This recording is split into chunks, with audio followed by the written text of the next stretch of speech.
You're changing history, you're changing culture, and you had people, and I'm not talking about the neo-Nazis and the white nationalists, because they should be condemned totally. Abraham Lincoln here is one of the most racist presidents we've had in modern history. We're trotting out and peddling people's racist, sexist, bigoted stereotypes. And their colleagues have distorted the facts. Take the worst I say and turn them to a game. Take the best I say and put them on display. Thank you, Mr. Chairman. Excuse me, Hunter. Apparently you're afraid of my words. Hunter Biden is not above the law. We want to send him to the DOJ, and we want to trust the DOJ to do their job. I want my Republican colleagues to give me one thing, that I can go campaign on and say we did. The bill, as I said, codifies one definition of anti-Semitism. A definition that the author says shouldn't be codified. RICO is not a crime. They want to act like they blind. They don't know what this is. These are our national secrets. Looks like in the shitter to me. Leadership of the plans to get them back into chambers. That would have been call number 3 with Speaker Pelosi. You didn't have one call, you didn't have 2 calls, you had 3 calls. So Speaker Pelosi's comments that she didn't speak to were inaccurate. That is correct, sir.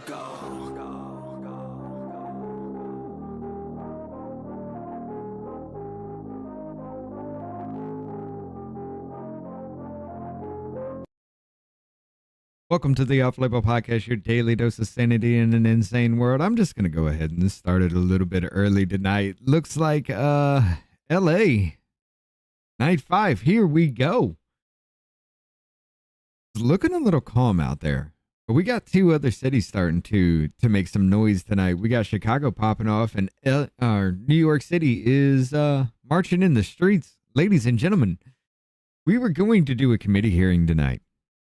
So how about we do all of that together? We'll watch all 3 cities, and let's see what the Oversight Committee has to say about your 23andMe data and how they're going to keep it safe.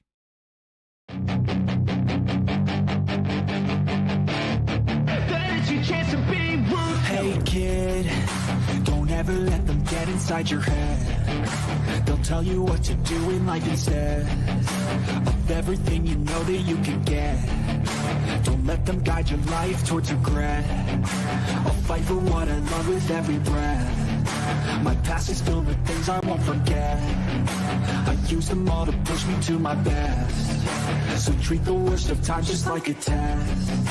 If only I could go back in time, I'd tell myself that everything will end up alright. Just push yourself, test yourself, figure out what you like, and find your limits, don't be rigid, always work towards a prime. Surround yourself with open minds, people can change your life. A few friends with intent can help you feel alive. Find a passion, take some action, and with a little time, just be patient, make a statement, try to enjoy your life.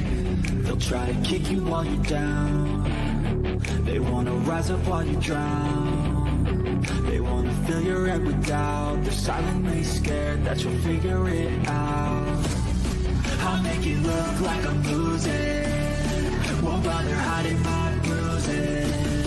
And when they finally think you're wounded, then it's your chance to be ruthless. I'll make it look like I'm losing. Won't bother hiding my bruises. And when they finally think you're wounded, then it's your chance to be ruthless.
Take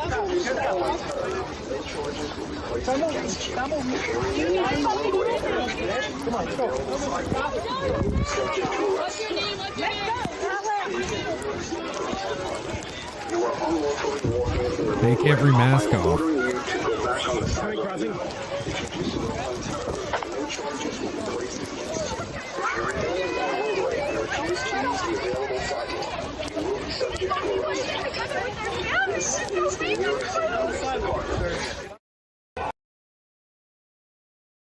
There ain't no fucking way, ladies and gentlemen. Listen to this last woman. You are unlawfully walking into the roadway. I am ordering you to go back on the sidewalk.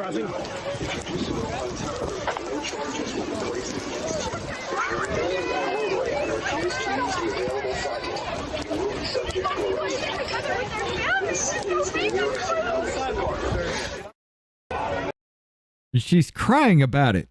Ladies and gentlemen, she's crying about getting arrested after obstructing law enforcement. This is what they've done. Ladies and gentlemen, it looks like shit's actually starting to pop off. Let's go to the live screen here. Look at this. Look at this. It seems like they are cracking the fuck down on LA. They've arrested a lot of people. You got Chicago up in the top left, New York City in the top right, LA in the bottom right, in this committee hearing in the bottom left. Let's see what they got to say about your data, ladies and gentlemen. In throughout the committee hearing because people stayed up all night watching America's team, Murray State, beat Duke to go to the College World Series. So people will be. What up, Jennifer O'Connell? How you doing? We got Louie in the house. I recognize myself for the purpose of making an opening statement. I want to welcome everyone to today's committee hearing on the privacy and national security concerns surrounding 23andMe bankruptcy sale. 23andMe is a direct-to-consumer genetic testing company in possession of personal genetic data of millions of Americans. On March 23rd, 2025, the company voluntarily filed for Chapter 11 bankruptcy, leaving open the question there's of a lot who of purchased people 23andMe and who may gain access in to the handcuffs sensitive right there on the information side. of customers and their family members. Right in here. On May 19th, 2025, Regeneron Pharmaceuticals, a biotechnology company based in New York, announced it had entered into an asset purchase agreement to acquire 23andMe. On June 4th, 2025, the court decided to reopen the auction for 23andMe to allow for final bids. I was just saying from hi, Regeneron, what up, No Jabski? AM Research, and let me note that TTAM was founded by 23andMe co-founder and former CEO, Miss Ann Wojcicki. With over 15 million customers worldwide, 23andMe users for a saliva sample to uncover their ancestry, family traits, and potential health risks. To whoever ends up controlling the company, there are serious concerns about what will happen to this private information. All of those motherfuckers are in handcuffs. What will it be used for? Could it end up in the hands of a foreign adversary? That's a fair good amount of people. Or indirectly through future partnerships. Could the information be used against customers and consumers? 23andMe has a record of engaging with foreign adversaries, namely the Chinese Communist Party. In 2015, the company received $115 million in funding from investors, including Wuxi Healthcare Ventures, which was then a corporate venture arm of Wuxi AppTech, a company with ties to the CCP and Chinese People's Liberation Army. At the time, the investment valued 23andMe at $1.1 billion. They got a buzz for all these motherfuckers now. This partnership was terminated, but questions remain about the potential for the future owner of the company to partner with bad foreign actors. How's Davey? They're going to keep him for a while. He's going to stay in there, and they're going to look at him for a minute. Called Zylab Limited on drug clinical trials during the height of the COVID pandemic. It is well known that the CCP engages in mass surveillance and has conducted dangerous activities to advance bioweapons, both used against its critics. What up, Ken? In fact, 23andMe was hacked in 2023, exposing personal information from nearly 7 million profiles, mostly targeting Jewish and Chinese customers. The New York Times reported that China and other countries are working to dominate these technologies and are using both legal and illegal means to obtain American expertise. The CCP has a history of misusing genetic data, including DNA tests, to track Uyghur Muslims. National security concerns about 23andMe are not new. In December 2019, the U.S. Department of Defense advised members of the military not to use consumer DNA kits, saying the information collected by private companies could pose a security risk. A DoD memo warned that consumers' DNA kits pose personal and operational risk to service members and raised concerns about outside parties using genetic data for mass surveillance and other tracking. It is ready to imperative that multitask, figuring 23andMe shit and other tonight? companies like it ensure there is absolutely no legal or illegal way for foreign adversaries or anyone else to access, manipulate, and abuse Americans' genetic data to advance their nefarious agendas. Potential harm for consumers does not come solely from hostile foreign actors. Disclosures of individuals' genetic data could also be used for assessing higher insurance premium, restrictions on credit extensions by financial institutions, and targeted advertising based on predisposition to specific medical conditions. All of this raises concerns about whether Congress needs to take action to ensure safety of Americans' personal genetic data. Given these serious risks, I look forward to hearing from the co-founder, former CEO and current board member of 23andMe, who is bidding in the bankruptcy sale, Ms. Ann Wojcicki, and interim CEO, Mr. Joseph Salsavage. As previously discussed with the witnesses, the committee is aware of some court-mandated restrictions on public disclosure of specific aspects of the ongoing bankruptcy proceedings. It's our understanding that these restrictions are limited and not applicable to all aspects of the pending bankruptcy. The committee expects the witnesses to answer the questions to the fullest extent possible. And with that, I yield to Ranking Member Lynch for his opening statement. Thank you, Mr. Chairman, and I want to thank the witnesses for their willingness to come before the committee and help us with our work. Chairman Comer, thank you for calling this hearing to examine the very serious issue of how we can protect Americans' sensitive personal data from hostile actors. 23andMe holds the genetic and biographical data of 15 million customers. This includes billions of phenotypic data points that make up DNA profiles, detailed genealogical and ancestry to agree to, typically allow for their data to be sold during a sale or bankruptcy, and that is precisely the situation that millions of the company's customers find themselves in today. Americans deserve to know what the sale of 23andMe will mean for sensitive genetic data it holds. Unfortunately, Chairman Comer has demanded this hearing take place today, unfortunately, in the midst of the bankruptcy bidding process, when these witnesses are legally prohibited in some respects from speaking to any details related to the bankruptcy and sale. But we will do our best together to get answers despite this challenge. Our concerns are magnified by the fact that the hostile actors, including foreign adversaries, are constantly attempting to buy or steal American sensitive data. In 2023, 23andMe was the target of a massive breach in which an outside attacker stole the data of 7 million customers, reportedly targeting those with Ashkenazi Jewish heritage.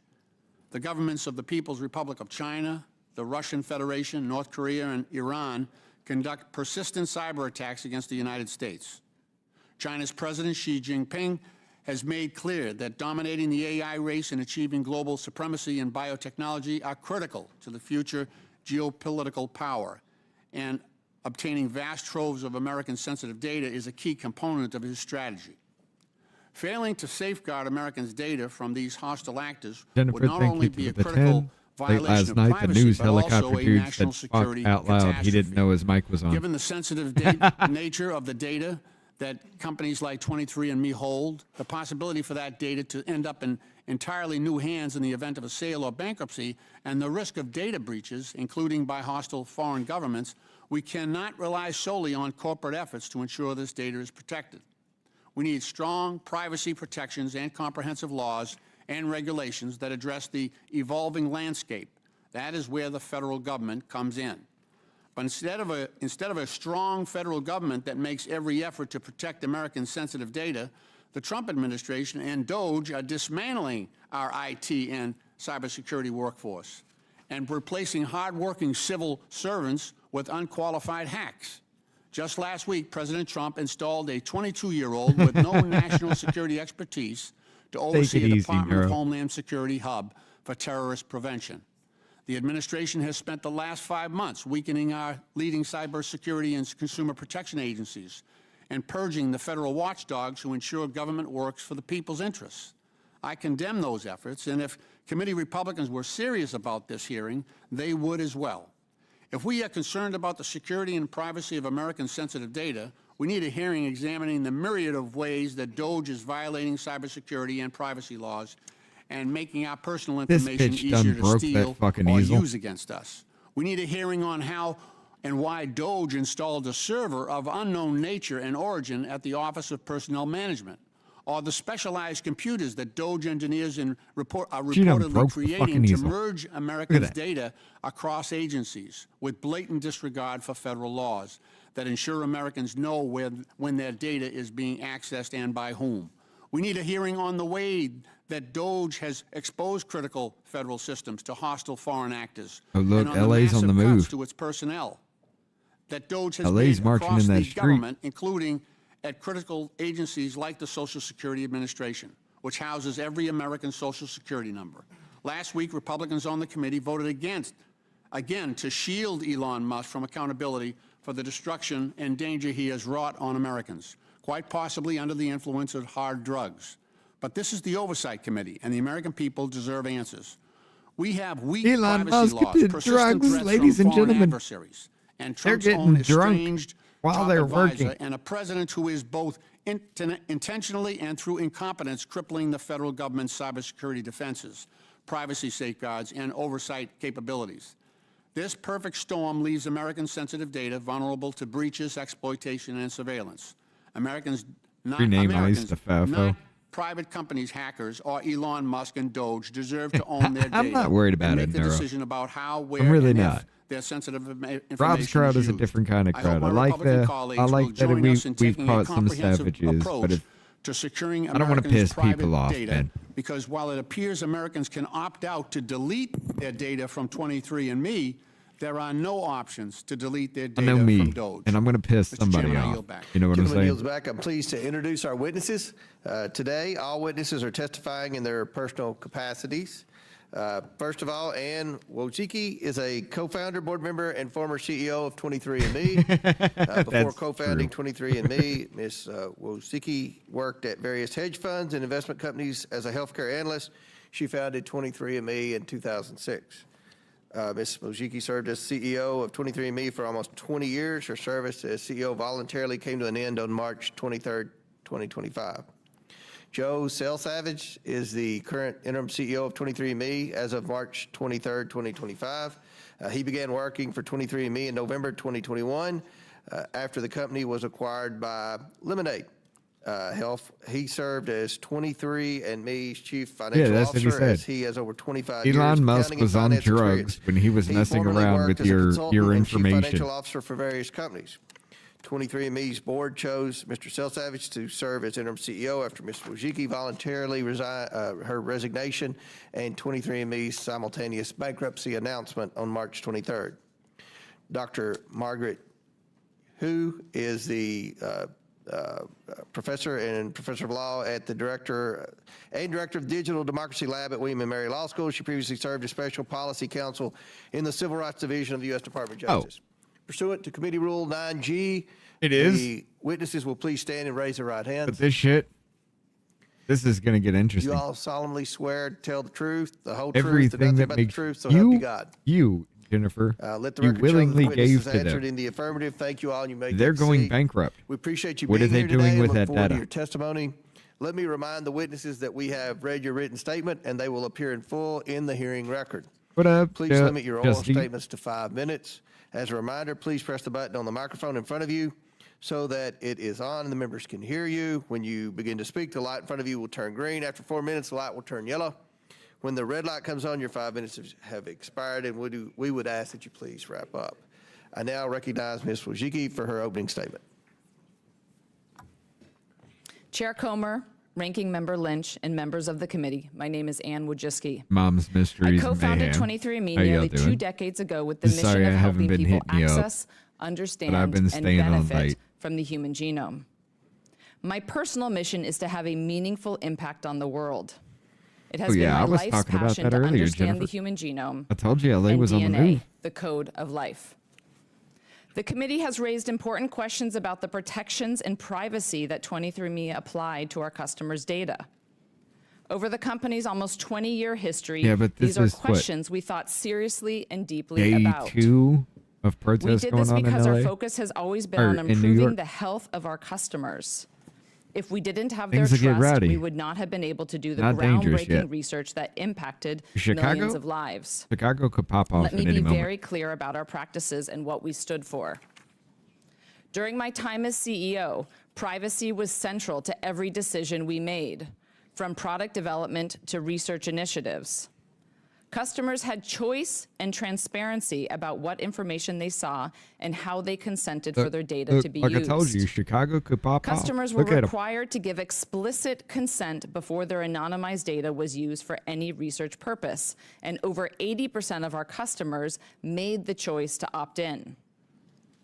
We never provided information to any third party without the customer's explicit consent. With that foundation, let me turn to our mission and what we were able to accomplish for our customers.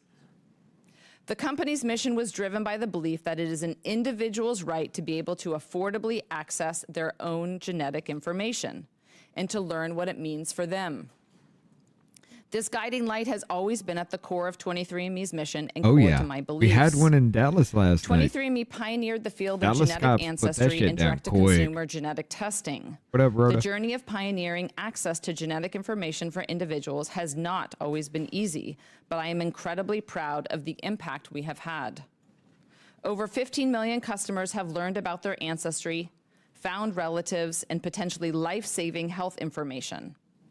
For I'm pretty example, sure over a Boston's million gonna get customers hit learned they carried a eventually. genetic variant associated with blood clotting risk, allowing them to seek care to prevent potentially fatal clots. Customers also gained information about sickle cell disease, chronic kidney disease, type 2 diabetes, and coronary artery disease. In many cases, these reports were life-saving. Hearing from customers about how their genetic information changed their lives is what drives me. Why does that every name sound single familiar? day. Wojcicki. One recent email from a customer read, "Hi, Ann. I just wanted to share my story with you because I was diagnosed with breast cancer on June 24th, 2024 at the age of 33. I had no symptoms at all, and the I remember doctors that felt name no from somewhere. lumps. It was all because of 23andMe that I even got a mammogram. And because of that, we have caught it at an early stage. And Your although neighbor the did the upcoming months will 23andMe be and hard, found out his it dad could was have been not his so much dad. worse." Shit. A few years ago, I did 23andMe, and we did the health version, and it showed that I had the BRCA1 gene mutation. I have no family history that we know about, so I was not on track to get a mammogram until I was 40. I just wanted to send this testimony and say thank you. I am so indebted to you for making me aware of this, and I truly feel like because this was caught early, my life is saved, and I owe you that. From me, my family, my friends, and my 1-year-old daughter. Thank you for saving our lives. Let me be clear, none of these discoveries that saved lives would have been possible Not without Susan scientific Wojcicki. research. That's who I was actually During my thinking. tenure I've as heard this CEO name of before. 23andMe, our research program Her name was is Ann. truly groundbreaking. The impact of our research has extended far beyond our customers. It has benefited the broader scientific Susan community Wojcicki's and dead now, communities isn't from she? coast to coast. When I spoke with customers facing serious health conditions, their message to us was clear. Use the data we gave you. Help us if you can, or help someone else. Don't store it. Do something with it. With my remaining time, I want to address one last topic, China. Oh, it's her The sister? threat posed by China to the biotechnology sector is real and is not new. Jennifer, thank China you for the has one. made That's the massive sister? investments Oh, shit. in Okay. life sciences and biotechnology and is rapidly positioning itself as a global leader. Meanwhile, That's why it looks the and U.S. sounds is familiar. falling behind. This disparity concerns me deeply. Yeah, she died. Okay. Understanding the human genome is not just about scientific advancement. It is about national security, global competitiveness, and the health of all Americans. I kind of want to This click belief over to has that fueled woman's my face work right throughout now. my career, and it continues to drive my unwavering commitment to advance. Hold on.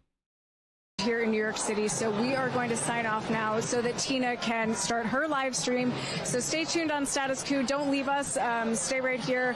Just switch over to Tina's live stream so that you can watch her coverage of the anti-ICE protests in LA. So we will see you again soon. Do you have her link? And that's it for us tonight. Bye. No? Okay, then fuck you. Advancing genomics for the public good. As I believe you know, I am currently pursuing an acquisition of the company as an LA, independent New York, bidder Atlanta? during the bankruptcy proceedings. Looking forward, I remain committed to this mission and driving meaningful change in our healthcare system by continuing to empower individuals and enable them to make informed decisions about their health, because the future of healthcare belongs to all of us. I appreciate the opportunity to be here today, and I look forward to your questions. Thank you very much. I now recognize Mr. That's still Self-Savage. downtown Los Angeles.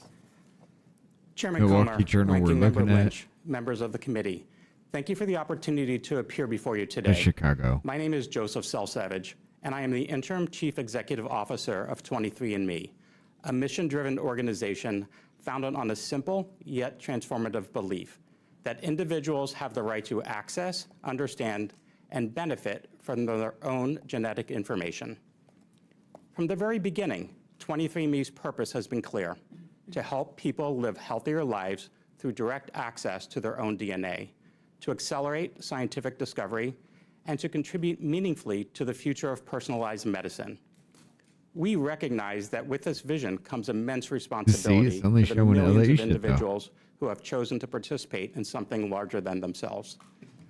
We are here today not only to answer your questions, but to reaffirm our deep commitment to data privacy and security, transparency, customer choice, data stewardship, and scientific integrity. There are some things that are Founded in are planned. 2006, 23andMe Yes. is a personal genomics and biotechnology company There are some that things pioneered planned for, I think, is direct-to-consumer this weekend genetic coming up. testing. We are named after the 23 pairs of chromosomes in every human cell. Our mission has always There's been some to going to empower be around my customers area by too. So providing access to yeah, that's information the thing. about their personal genetics based on the latest science, so that they can make informed decisions about their healthcare journey.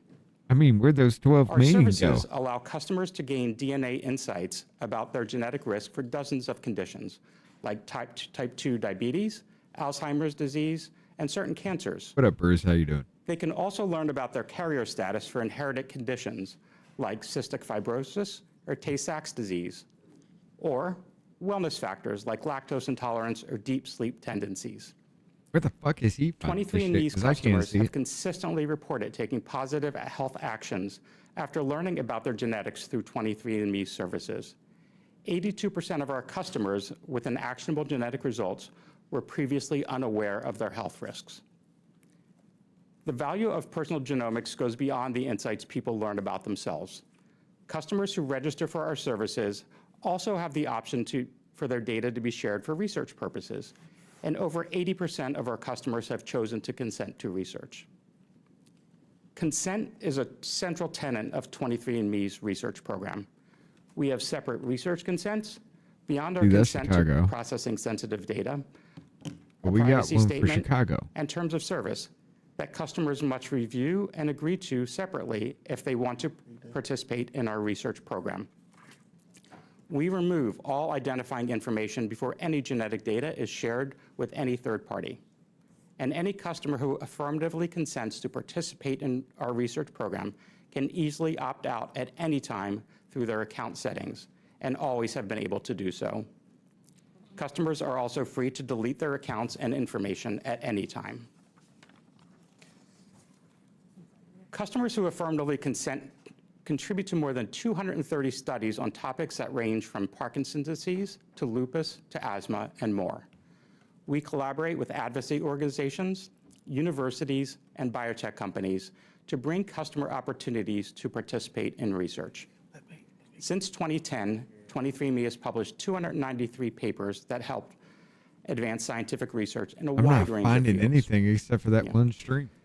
Due to circumstances that I discuss in more Not on detail in my YouTube, at written least. testimony, 23andMe is currently conducting a sales process supervised by a United States bankruptcy court.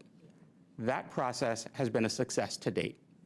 We have 2 remaining bidders, both American enterprises, that will conduct a final round of bidding later this week before the sale to the winning bidder is presented for the approval by the court. Because this proceeding is ongoing, Oh, hell I'm yeah, unable to that. speak about the Good. merits of either bid or the ongoing sale process. But let me assure the committee that 23andMe It's about the remains data committed that to protecting 23andMe customer got data. We while are they were in requiring business. that anyone bidding They're for going 23andMe bankrupt. So must they're selling comply off with data. all of our privacy policies. We recognize the vital importance of protecting every individual's right to access and control their genetic information. Empowering people with knowledge about their DNA is not only a matter of personal autonomy, it is a gateway to proactive and personalized health. All right, let's see if we can find a informed better one of LA decision-making, again. and greater engagement in scientific process. At 23andMe, we believe that when consumers are trusted with their own data, they become partners in advancing medicine and not bus. just patients of it. Get on the I bus, appreciate the motherfuckers. opportunity to Get on testify that before the bus. committee today, and I welcome your questions. Thank you very much. I now recognize Professor Hu for her opening statement. Thank you. Good morning, Chairman Comer, Ranking Member Lynch, and members of the committee. I am Margaret Hu yes, Davison they could, M. Joe. Douglas Professor of Law and Director of the Digital Democracy Lab at William I and can't Mary Law School in rebroadcast somebody Williamsburg, else, though. Virginia. Thank you for the Not without opportunity their to address consent. the urgent matter of how best to secure Americans' YouTube genetic will data smack privacy. the fuck out of me for As that. this committee recognizes the collection, storage, Rumble and not so much analysis if of I just want sensitive to listen genetic up, information to and its somebody, disclosure they won't can do it. pose a range of national But security YouTube, concerns and risks. it's not a hit. The bankruptcy proceedings of 23andMe demonstrate why these matters are so consequential, especially in the age of artificial intelligence and the future of AI warfare. The first decade of my law career was dedicated to the Civil Rights Division of the U.S. Department of Justice. My first day as a trial attorney was the day before the terrorist attacks of September 11, 17th, like, 2001. hell yeah. I immediately joined a post-9/11 task force and focused on homeland security and border security issues. In the past decade, I have served as a researcher and a professor of AI law, constitutional law, and national security law. I would like to approach this topic from the perspective of AI and national security. My post-9/11 policy work introduced me to the topics that now form the bases of my current research in data privacy, cybersecurity, and AI governance, with a particular focus on biometric cyber surveillance and biometric cyber intelligence. That should be a This hearing thing, is Justy. critically important. Genetic data the and data- biometric cyber intelligence lies at data the was very what was center of a valuable new about the battlefield corporation. in the age of AI. Safeguarding the genetic data of 23andMe and other biotech corporations is not just a matter of data privacy. It is of paramount importance as a matter of national security. Consequently, in addition to discussing the bankruptcy and consumer data protection laws of this current matter, I am grateful for this opportunity to support the committee's examination of the national security implications of the sale and transfer of this sensitive What data. happened here, Reuters?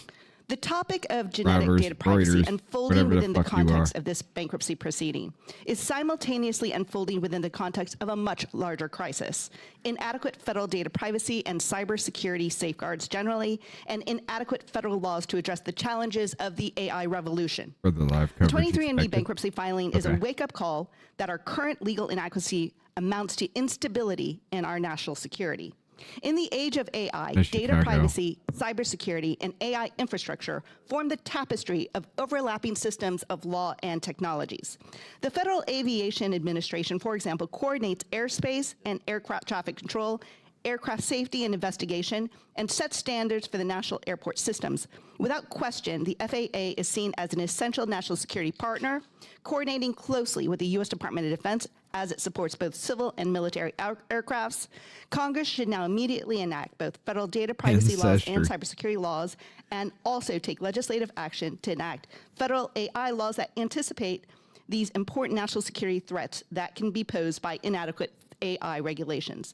The 23andMe bankruptcy matter provides a window into why Congress should step forward and enact these laws that are capable of creating a similar administrative oversight structure as the FAA, including regulations that acknowledge the need to coordinate national security concerns in the handling of sensitive data. 23andMe holds the genetic and personal data of over 15 million individuals, including predispositions to disease, ancestral background, and familial linkages. This data is not only personal and permanent, it's relational, making the stakes unusually high. Almost 7 million consumers were exposed in a data breach of 23andMe in 2023. Yeah. The company entered into a settlement agreement that involved a $30 million settlement. Oh. Now, in the moment of AI warfare, there's a highly sensitive genetic data black market where foreign adversaries are fighting to get this data for a wide range of reasons, including for strategic advantage, sometimes referred to as military identity dominance, or for cyber intelligence purposes. Biometrics include often referred to as hard Jennifer, biometrics. thank you for the follow-up. My question with these DNA data brokers is, do they have any processes in place for taking the customers in the intelligence or context, for their customers to the be able to national remove security themselves risks from and their misuses system? and abuses They of should, genetic but data by foreign do they? adversaries may include potential biological warfare risks, blackmail, and increased surveillance, among other potential threats. The Pentagon has previously warned military personnel that DNA kits could pose a risk to national security. Other harms could potentially include abusing genetic data for isolating and discriminatory targeting, and potentially analyzing genetic data and aggregating biometric data and biographical data for the purposes of cognitive warfare. Cognitive, you mean Data privacy is not only a consumer data privacy issue, but also a national just like security what we're one. seeing in these other corners? Thank you, and I look forward to your questions today. Thank you very much, and we will now begin with our questions. Cognitive I recognize myself warfare. for 5 minutes, and Ms. Wojcicki, I really appreciate your opening statement and the fact that your company can identify the potential risk for cancer and things like that. I mean, that's great. But let's talk about, our concern is the national security risk of what happens with the data and how it can be used against consumers. And we're very concerned about that because there's a precedent here where companies with Chinese influence have stolen data. So just to start off, with 23andMe, people provide a saliva sample to the company. What tests are run on the sample? I appreciate the question. The test that was run, it was actually run on a gene chip that Illumina created. So the sample was sent to, somebody takes a saliva sample, they get a tube. Okay, so what type of information did 23andMe obtain from the sample? It was about 600,000 specific markers in your genome. So markers that are known to vary between humans, known as SNPs. Okay, so are the samples tested for, they're obviously tested for genetic markers, correct? Correct. So 600,000 genetic markers. What's the purpose of testing the samples for genetic markers? Can you explain that? Yeah. The purpose for it was really twofold. It's people have the opportunity to learn about their ancestry, where they're from in the world, potentially areas that they did not know about.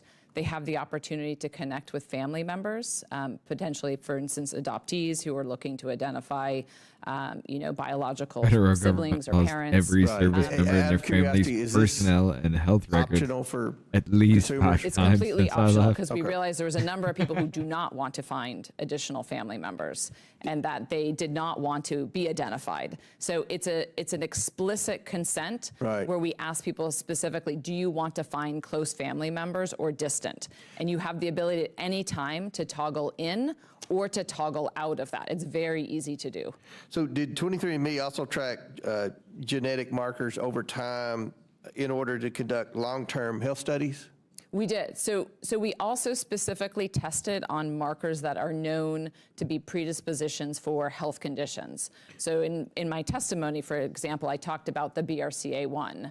We specifically identified that there were a number of people who were not able to get their BRCA results because of the barriers that the insurance industry or the societies have put up. So we found actually about 20 to 30% of our customers were learning that they had potentially like a really detrimental genetic variant that put them at very high breast cancer risk, and they couldn't otherwise get that information.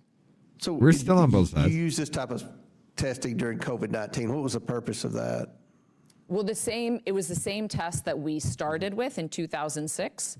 It was the same test going forward. We were very consistent. What were the results? It was the same. It was the same types of results. Where did the data information from DNA swabs go once testing was complete? So we worked with LabCorp. LabCorp had been our partner for 18 years or so. So it went to LabCorp. They have a office in LA as well as in North Carolina. So did the data get uploaded to a database? What up, Tam? Yeah, so they would then send us data files, and that data would come into 23andMe.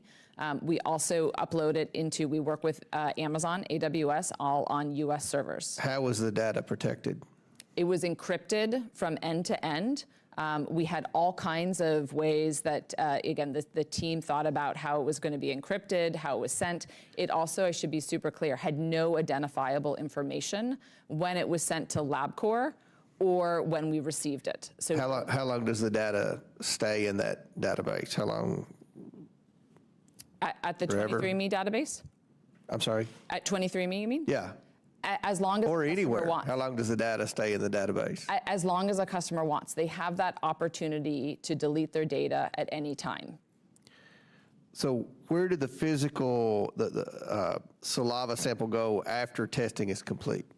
The physical saliva sample would go to LabCorp, and customers had the ability to say, do I want my saliva sample stored or not stored? And the reason why they might want it stored is, for example, we were offering in the future, potentially you would want to upgrade, you'd potentially want to get a different type of test, or if there were additional services. So we offered bio-based. If it wasn't stored, what happened? Did it It get was discarded. It was discarded. Correct. You're sure? We are sure. Okay. Was it possible to run multiple tests on one sample? It was possible to run multiple tests on one sample. Yeah.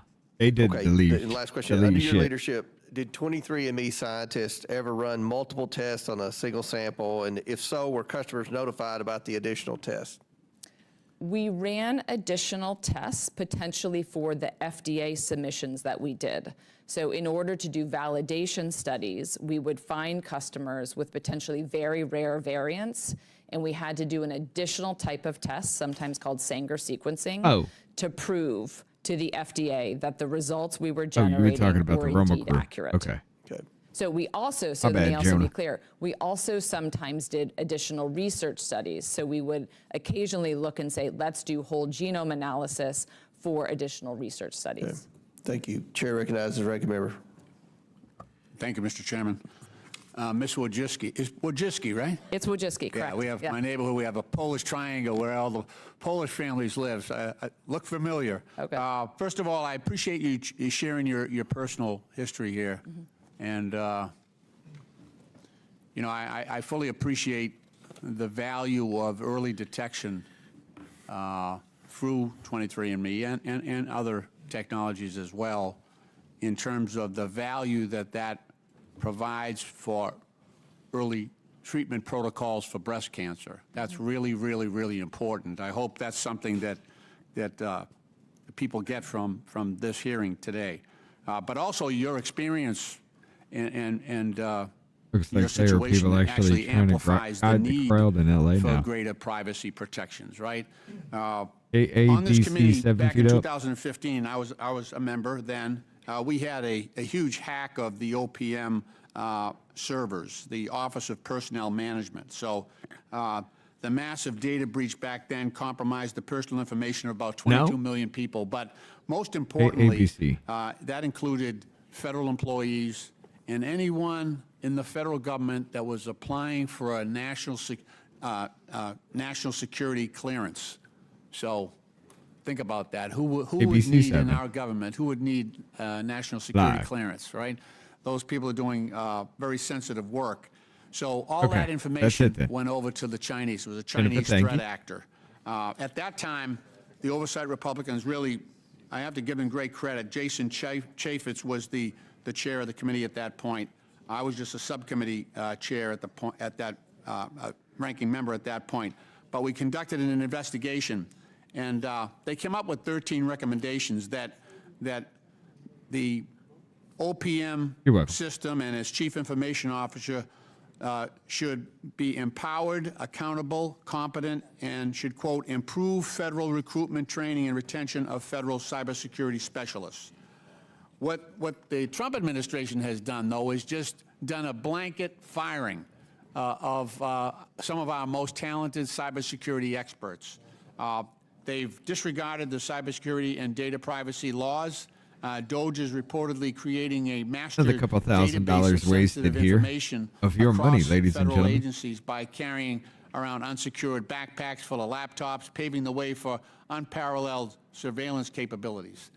So this is an extreme danger to the very systems that we want to protect.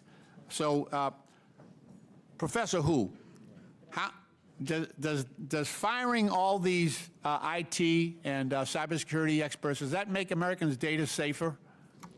Thank you for that question. I think that this raises deep concerns as far as how best do we safeguard very sensitive governmental data. And as you mentioned, the leadership too of this much like committee my father, after the OPM hack, I think, but was very I cannot important. question it. Not only in recommending best practices for cybersecurity moving forward for the federal government, but also uncovering the ways in which the laws of this body, Congress, were not followed, and that some of those threats that created the types of issues that we saw after the OPM hack could have been avoided. And so part of what we've seen over the last 10 years is that the federal government has undertaken very serious protocols and training programs and the hiring of some of the most qualified cybersecurity officials in these agencies. And now the concern is once those are dismantled, the expertise and also the failure Most to follow IT the networking protocols that is followed just networking. after the OPM hack, that leaves our nation's most sensitive databases and data on our citizens up to potential abuse and national security risks. Let me ask you this. So in the past, we have several government agencies that collect troves of information. You think about Social Security, a lot of information about, people getting benefits, their banking information, things like that. The census, that's a repeat every 10-year process. We actually send people to folks' doors to get personal information. The IRS, when you take a look at your tax return and you figure out all the information that you're giving the federal government. We've kept those silos separate until now. Now Elon Musk is joining those, so all that information will be in one central database. We got that from a whistleblower. What kind of damage did that do to our national security and privacy? Well, as was pointed out in the Oversight Committee hearing recently, especially by the testimony that we saw by Bruce Schneier, that the firewalls that are created by keeping those data decentralization creates additional security safeguards.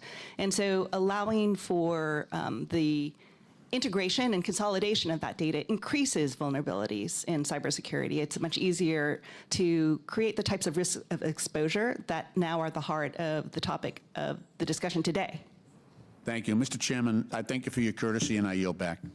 Gentleman yields back. Chair now recognizes Dr. Gosar for 5 minutes. Thank you, Mr. Chairman. As a former dentist, I know how important HIPAA compliance is for the doctor-patient trust.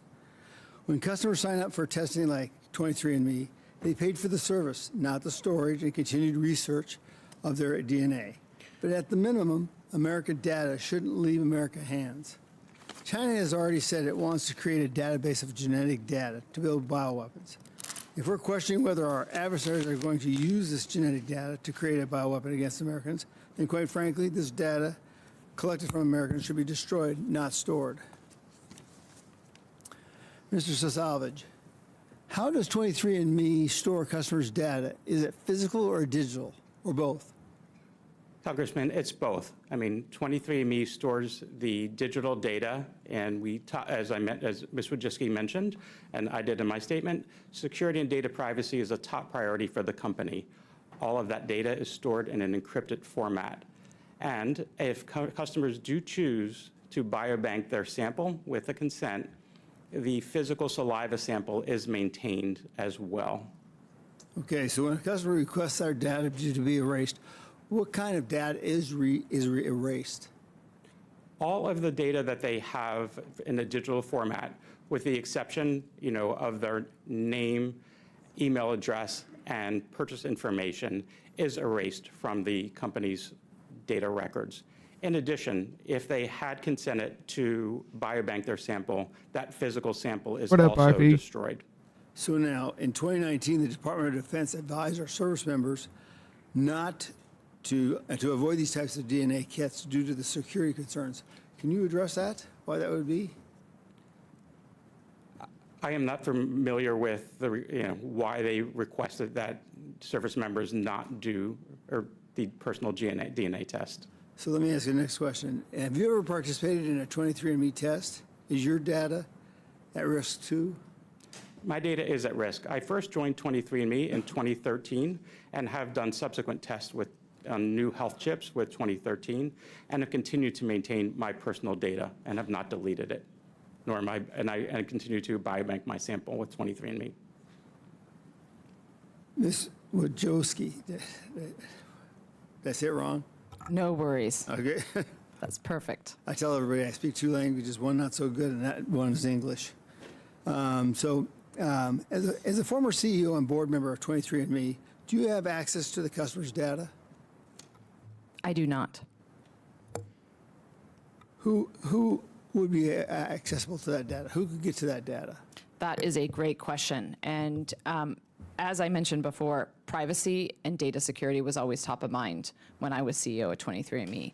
So we came up with very strict protocols about how you could ever link up genetic information with the identifiable information. So that was if you think about how our databases were set up, all of your personal information, meaning your name, your address, your email, was in a separate database that was stored separately that very few people could connect it then with the genetic information. So from a database design, it was separated out. So a few people within the company had the ability to put that key together. So for example, imagine if you were a customer and you didn't get the right results, or you have a question about something, or you're wondering, something does not make sense to you, you would have to be able to call the customer care team, and they would have to be able to analyze your results. So only in very specific situations would we ever be able to reconnect that. And so I should also be clear, when we did research, identifiable information like your name, your address, your email was never part of that. And none of the partners that we ever had any identifiable information. So when I see a data like this, hackers got nearly 7 million people's data from 23andMe, firm blamed users in a very dumb move. I wanted to put this to the record. Could you address this? Yes. So the situation that happened there, and we have said before to our customers and everything that happened, that there was a deep apology for everything that has happened here.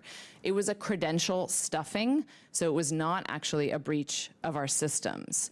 It was credential stuffing, and what that actually means is that the threat actor I bet you the mayor will actually call for a curfew, though. Addresses, email addresses, and passwords on the dark web, and they ran them against 23andMe, and they found a number of customers where they actually could enter into their accounts. So it was specific. It was a credential stuffing You want the mayor? incident. Let's hear the mayor. Let's hear what this raggedy bitch has got to say. Of a certain coverage, you'll be eliminated.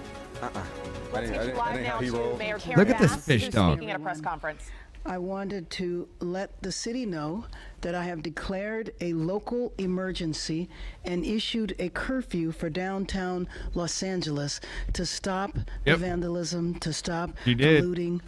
Many businesses have now been affected by or vandalized. Last night, there were 23 businesses that were looted. She did. And I think that if you drive through downtown LA, the graffiti is everywhere, she instituted and it's curfew. caused significant damages to businesses and a number of properties. So my message to you is, if you do not live or work in downtown LA, avoid the area.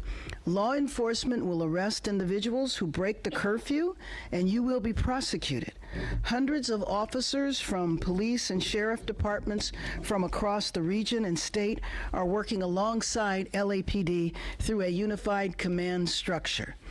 The curfew will be in place tonight from 8 p.m. until 6 a.m.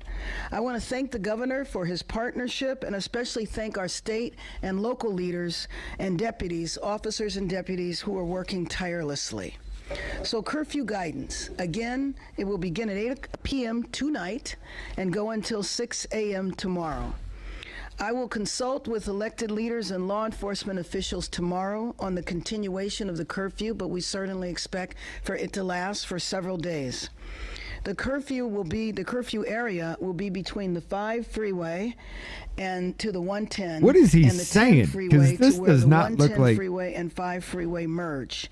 You look at the map, and you can see that the city of Los Angeles is a massive area, 502 square miles. This is not. The area of downtown where the curfew will take place is 1 square This is not mile. sign language. I think it is important to point this out, not to minimize the vandalism and violence that has taken place there. It has been significant, but it is extremely important to know that what is happening in this 1 square mile is not affecting the city. Some of the imagery of the protests and the violence gives the appearance as though this is a citywide crisis, and it is not.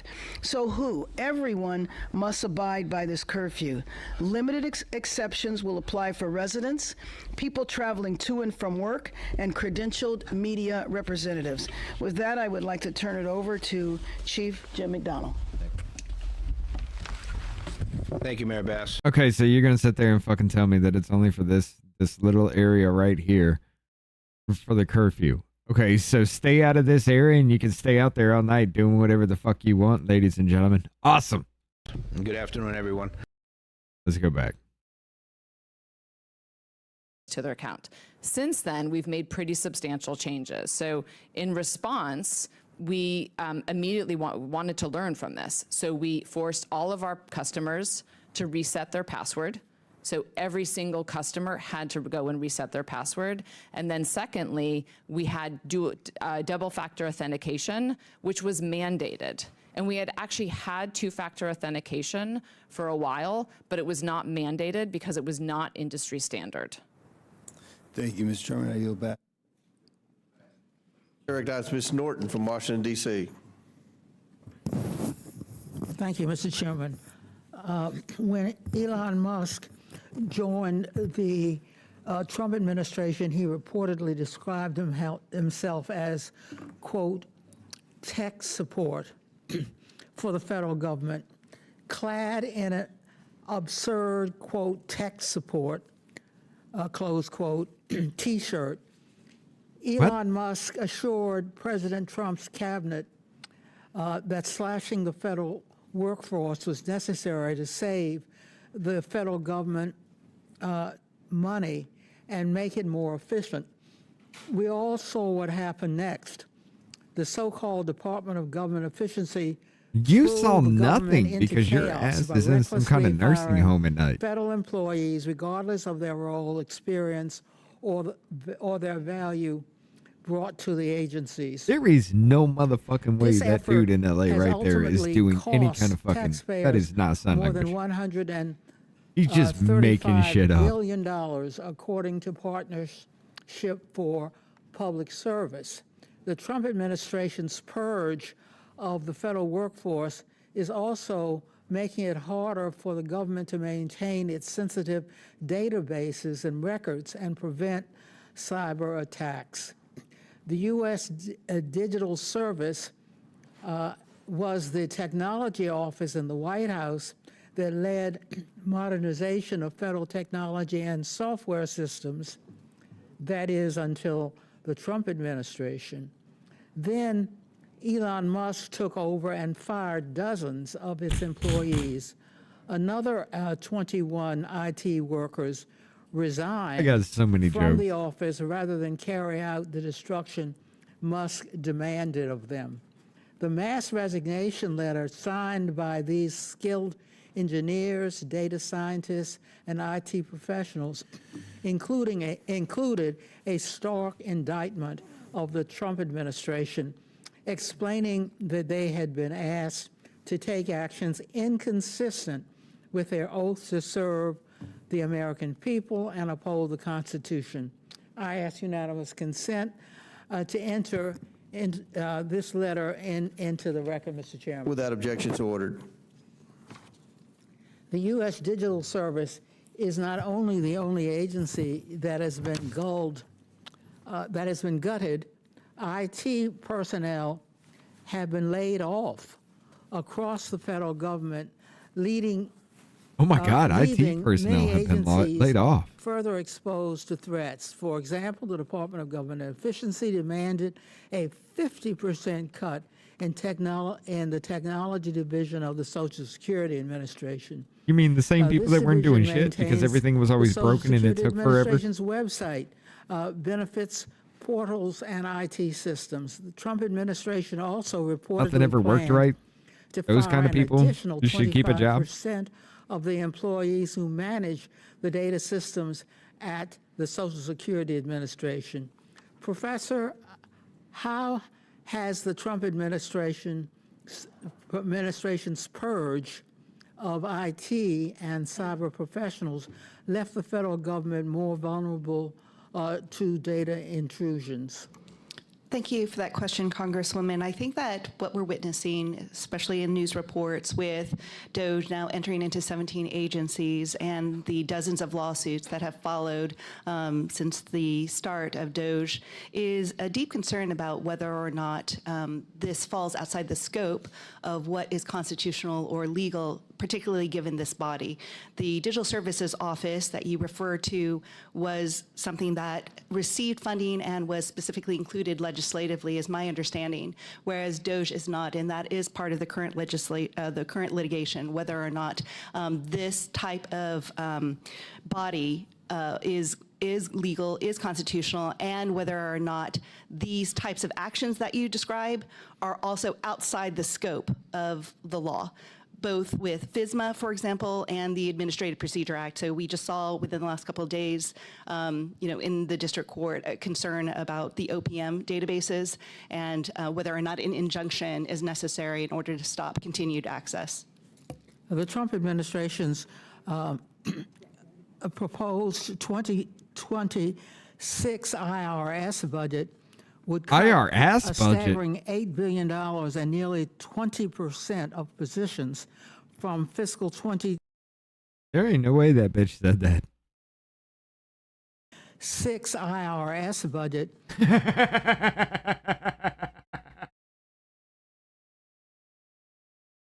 She straight up fucking did. Proposed 2026 IRS budget would cut a staggering $8 billion and nearly. The 2026 IRS budget would cut.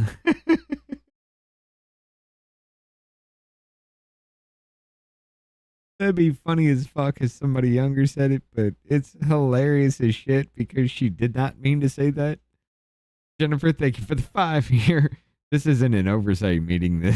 It's an Asperger's man and an Orange man are horrible meeting. They all need to lose their jobs. Oh, this is always with any meeting.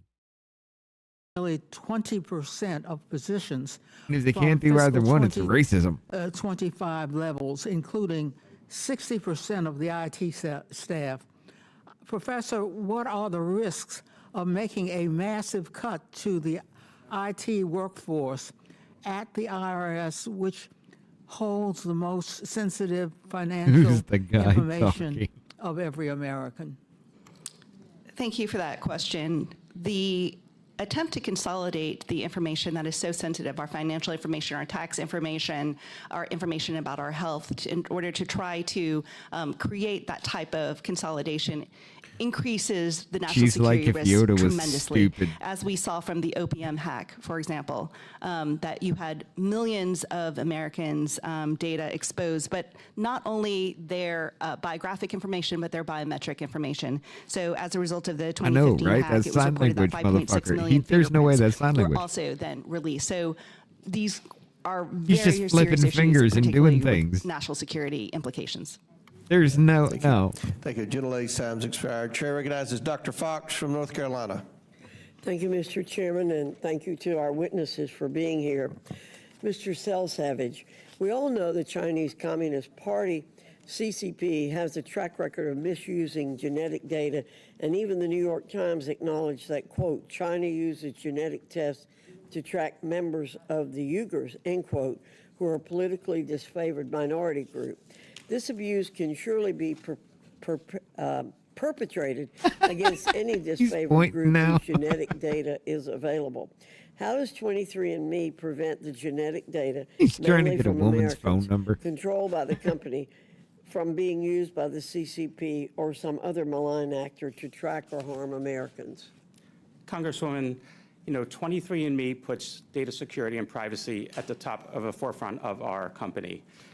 All of our The data dude behind him knows, but he secured just with he's top trying security so encryption. fucking hard not to we laugh. have security professionals in place at 23andMe implementing the latest technologies in security, and we've received 3 ISO certifications and for the company in terms of security, cybersecurity, and privacy to make See, sure this that is the how much data of a our joke they customers is think you secure. are, LA. In addition, They put this as, dude up here just to after the make cybersecurity weird fucking incident, we made movements. sure that basically we've implemented 2-factor authentication. And they're calling We've that sign ensured language. That customers have reset their passwords. Because you're and too we make sure stupid that to know those what a passwords computer is. have not been, basically in compromised databases anywhere to make sure that our customer data is safe. Mr. Savage, besides the 15 million shit. individuals who have their genetic data stored with the company, family members, by virtue of having a similar genetic makeup to those who took the test, are also potentially at risk if 23andMe's genetic data is exposed or used He's for literally nefarious done purposes. jazz hands. Is that correct? If a customer at 23andMe chooses to allow their data to be shared, such as a DNA relatives feature at 23andMe, people relatives could actually, and family members can see that additional data, yes. Ms. Wojcicki, precisely because of concerns about the genetic information controlled by 23andMe falling into the wrong hands, the Pentagon warned its personnel in 2019 not to use consumer DNA kits. How did 23andMe respond to the Pentagon's warning at that time? Thank you for that question. I have to say, in all honesty, we were surprised. We had not been contacted. We were surprised. So we're happy to engage around that discussion as to what are the potential concerns, but it was a surprise to us, and we did not get forewarning, and no one engaged afterwards. So after the warning, did the company change the way it handled or protected consumers' genetic data? Thank you for that. There were not substantial changes because, as I mentioned, privacy and data security had really been top priority since then. Yeah, they are getting close.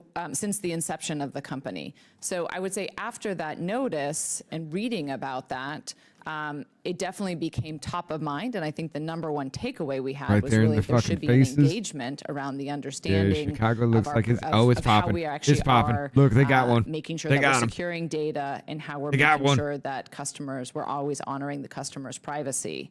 So it was a great opportunity for us to consider engaging. We always are reviewing our systems. We're always looking at sort of the update of what else should we be doing with our security protocols. And so that was the primary takeaway from that. Do you believe there's anything could have been done to prevent the 2023 breach? Come on, AP, what are you doing? That is I appreciate that question. I'm pretty limited with what I can say specifically around that because of the potential litigation or the ongoing litigation around there. Oh, you the fucking thing that we bitch. always said is that you have to be vigilant on a daily basis. You have to always And that was New live York. in a world of paranoia because you Again. see how many threat actors there are out You know what, there, fuck the it. number of security incidents that are there.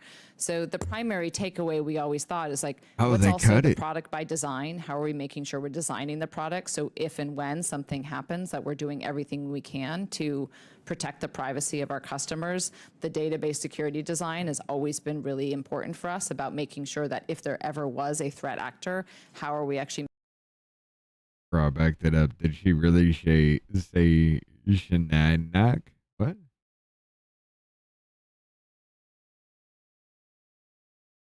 So the primary takeaway we always thought is like, what's also the product by design? How are we making sure we're designing the product so if and when something happens that we're doing everything designed there around that because of the potential litigation or the ongoing litigation around there. The thing that we always said is that you have to be vigilant on a daily basis. You have to always live in a world of paranoia because you see how many threat actors there are out there, the number of Oh, that right there? Hold on. that you have to be vigilant on a daily basis.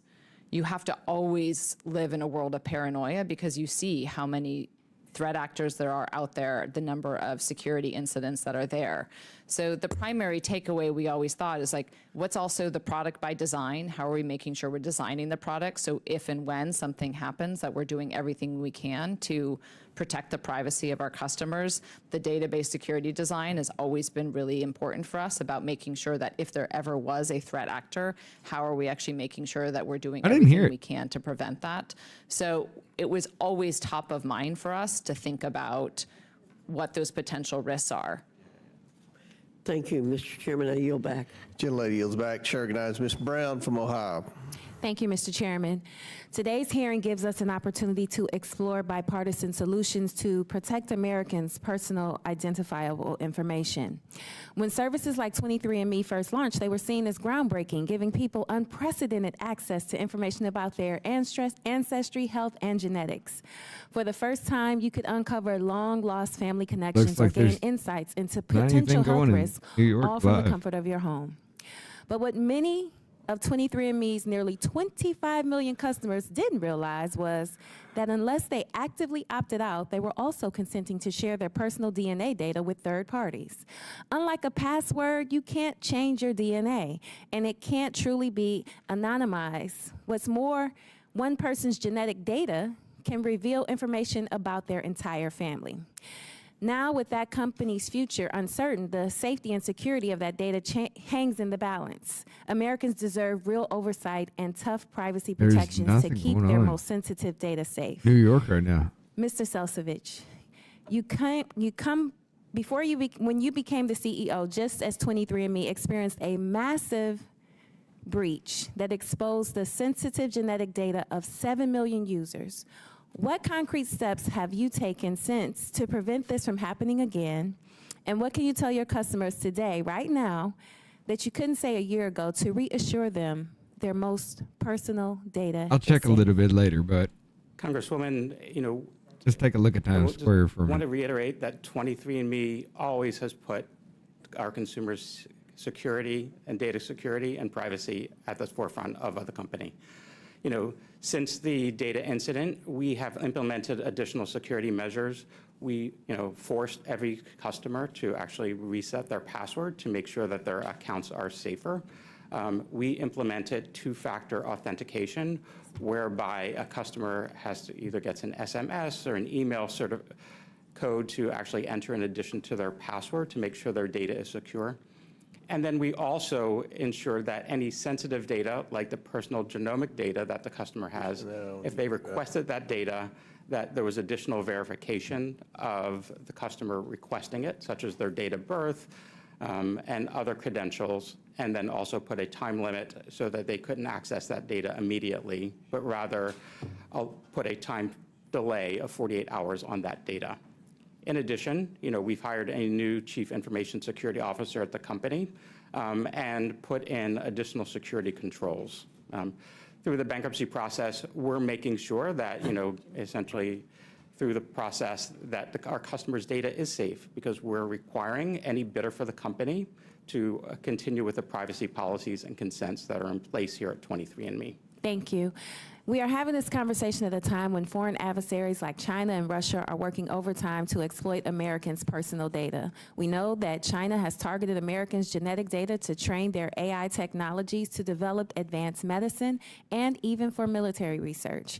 And we are facing this threat with fewer resources. The Trump administration has made massive cuts to funding and staffing at our nation's top cybersecurity agencies. We need both strong cybersecurity protections and federal privacy laws to protect Americans' data. So, Ms. Hu, as you know, there is no federal framework for how private companies handle consumer biological data. What steps should Congress take to ensure that private industries isn't putting Americans' private health and genetic data at risk, especially in the hands of our foreign adversaries? Thank you so much, Congresswoman, for that question. I do believe that we need an overlapping regime that takes into account both strong federal data privacy protections that now need to update laws such as HIPAA that do not cover these types of new biotech services and wearables and other types of apps. New health data is being generated that is not covered under our existing health data protection laws. And we are increasingly faced with cybersecurity laws and data privacy laws at the state level that are now stepping in to fill the gap that is being left by Congress. But especially with AI warfare on the horizon, it's absolutely critical, and I agree with you, this is a bipartisan issue. Thank you so much. I'll close with this. Americans deserve to know their sensitive private data is safe and secure. I look forward to working with my colleagues on both sides of the aisle as we continue these important conversations. And with that, Mr. Chairman, I yield back. Thank you very much. Chair recognizes Mr. Palmer from Alabama. Thank you, Mr. Chairman. What do you like to do? I like the Shannick nay-nay. I like to whip. Do the nay-nay. You initially It shared was the data chairwoman with asking questions instead her in regard the to dentures research on there. Parkinson's. And then in 2023, What up, Lux? it looks like you shared the entire database with them. Is that correct? So in 2018, I appreciate that question. In 2018, I need a yes or no. Did you share the entire database? No, what we did is we shared specifically, the partnership was around using genetic insights for drug discovery. Okay, but so we specifically used not the entire data set, but what we did is we analyze it. We are looking at all the genetic information we have, phenotypes like Parkinson's, and saying, what is it? What is that genetic association? But you received an additional $20 million, and I think at that point you're realizing that the company was in financial trouble, and it looked to me like you made a decision to provide more than what you had provided earlier. But you also said that people had the opportunity to opt out of that. How aggressive were you in notifying your customers that they had the opportunity to opt out of that data being shared with GlaxoSmithKline? Yeah, I'm not finding anything about New York. Question. Were you aggressive, not that aggressive? Was it an email notification? How aggressive were you? Did you try to make sure that they understood they could opt out? We actually sent an email notification to all of our customers at the time of the signing of the GSK collaboration. Did you with receive a link? Follow-up from people who later found out the data had been shared, that they wanted to opt out, but they didn't do so before you shared the data? Customers always have the opportunity at any time to opt out. So some number of customers did respond to that email When they and opt opted out, out. Does that include removing the data from GlaxoSmithKline? It removed the data from all future analyses. But I'm asking now, if you weren't very aggressive in notifying people before you shared it with the pharmaceutical company, and people found out later that it had been shared and they wanted to opt out, was their data removed from GlaxoSmithKline? Their data would have been removed from any future GlaxoSmithKline. Yeah, you're saying any future, but any past sharing of their data, that you're saying that it's pretty much gone. It was never individuals' data. It was the aggregate. So essentially it's the summary, it's the analysis. So saying this specific gene is associated with Parkinson's. This. When 23andMe publicly announced it was filing for bankruptcy, roughly how many users reached out to 23andMe to delete their account and their data altogether? I was not part of the company at that time, so I would not be able to answer. Mr. Savage, can you answer that? Yes, I can. From the time we actually announced bankruptcy until today, approximately 1.9 million customers have requested that. What percentage of your, well, that's what? Roughly 15%. 15%. If a user wanted to delete completely their entire account with 23andMe and delete all of their identifying data, does 23andMe allow that? And if so, what does the process look like? I really don't want to know what the process looks like. I just want to know if they have the ability to do that. The customer has the ability to do that, and for any customer, it's a very easy process. They can just log into their account, go to their settings, and request their account and data be deleted. Yeah, 23andMe became popular because you advertised it as identifying familial connections that go back centuries in some cases. How accurate would you say that that data is. You know, for our DNA relatives feature, you know, we believe that those features are highly accurate, you know, and, you know, essentially we actually take When a you look. say highly accurate, could you put a percentage on that? Is it Yeah, 100% LA's accurate? just going to 90, keep 80? jumping around You know, until it people is in the gather. high 90s% of accuracy. High 90s? If people gather. The thing that concerns me here They're is getting out of the how you curfew zone. advertise your product. And I'm not sure that people understood that you were planning to share that data with other companies, because once they share their DNA sample with you, that's a one-time sell. There's no repeat business from that. You have to generate income from other means, and apparently you did that through sharing that data with pharmaceutical companies. Let me ask you this. Do you support the motion filed by 27 state attorneys generals to request the bankruptcy court appoint a consumer privacy ombudsman and a security examiner? Do you support that? Congressman, yes, respectfully, we were the first group, company was first to actually. Very quickly, I got yes, the last question. we support that, yes. Has a 23andMe employee ever had Mike, access what? to the data, other than those who are cleared to have it? Has anybody else ever had access to that data? To the best of my knowledge, only people with the need to access that genetic data at 23andMe have To the best access of your to it. knowledge, but you cannot assert that no one What else time has is the had LA access. curfew? Is it 10 p.m.? Congressman, that's to the best of my knowledge. As indicated, I have only been interim CEO since March of Good question. 2025, but to the best of my knowledge, no other individual other than the employees who have a need to have access to data have had access to Mr. it. Chairman, Effective from yes, 8 we need to p.m. make sure that until 6 a.m. we on need a more Thursday. certain answer on this about who's had access to this data. I see Mr. Lynch nodding in Absolutely. agreement.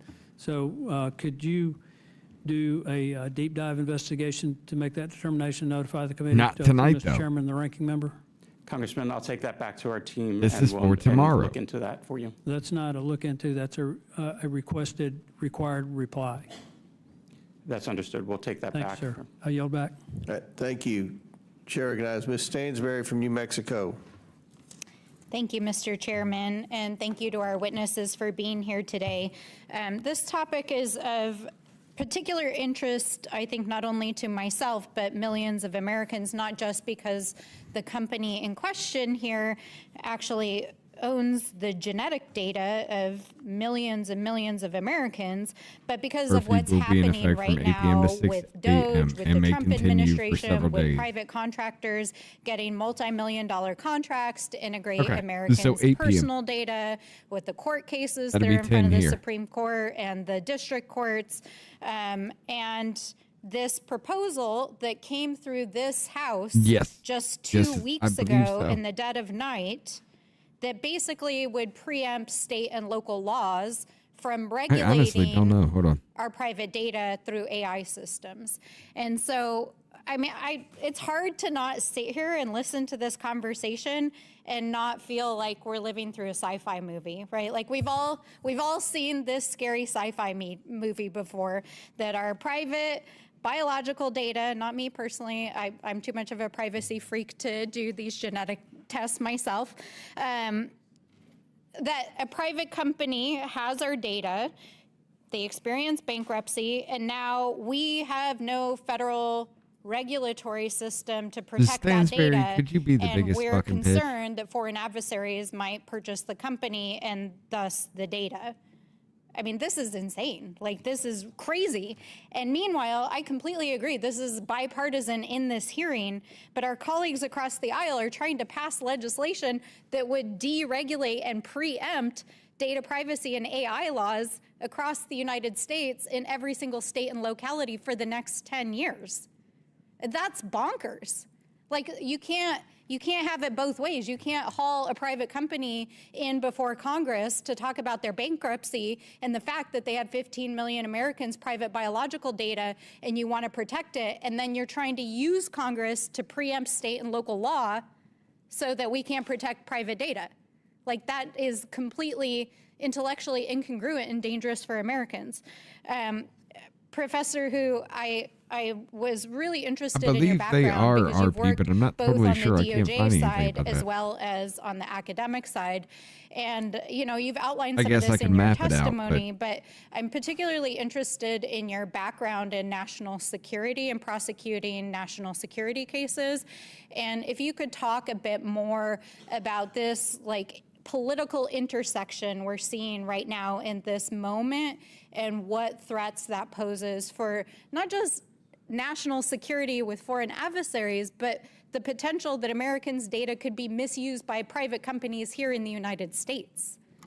Thank you so much, Congresswoman. I think because of the bipartisan nature of this topic, it is so critical to come together and try to advocate for the types of legal framework that we need in order to address these national security threats appropriately. And I do believe that part of the issue right now is because in an absence of congressional legislation, we are asking these corporations to come in and fill that gap. And so we're asking of companies like 23andMe, you need to have the best data privacy, the best cybersecurity possible. But what about federal law that then mandates that instead of looking to industry standards? And I am very concerned about the moratorium and the idea that in the absence of federal law that regulates comprehensively AI systems, that we would ban and bar states and localities from going forward with their attempts to try to offer some type of meaningful safeguard on these types of technologies. And so thank you very much. I do think that this is so critical for there to be true bipartisanship for this national security issue. Thank you. And, one of the things I really want to emphasize, for folks who are out there watching this and concerned about data privacy, which I believe is everybody, Chicago. I watch my share of both liberal and conservative news, and I mean, everybody from Theo Vaughn to our colleague Marjorie Taylor Greene to myself to this side of the aisle are raising the alarm on this provision because of the significance that it has for the safety of Americans. And so I think it's really, really important that we elevate this conversation right now and understand what they're proposing in this bill, because when you read that bill, it literally not only says we would preempt state and local laws, it basically says any company even that wants to use an AI system in a locality could not be barred from accessing your data, which means that presumably a private company that does not have privacy and secured data systems could then be compelled under this preemption law to give away your data. I mean, that's dangerous. That is dangerous. So I really appreciate you all being here today, and we're going to continue to work on this issue. Thank you, Mr. Chairman. Thank you. Chair now recognizes Mr. Groveman There's nothing from on Wisconsin. New York anymore. Yeah, Ms. Hu, first of all, kind of a big picture thing here. If these guys have my genetic data, why should I care? Hold on.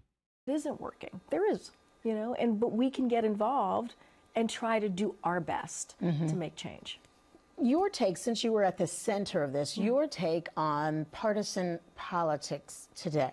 DEI orphan Annie right there. It just seems to me and many other people that it is a bunch of gotcha, and the inclination to work together is not there at all. Yeah.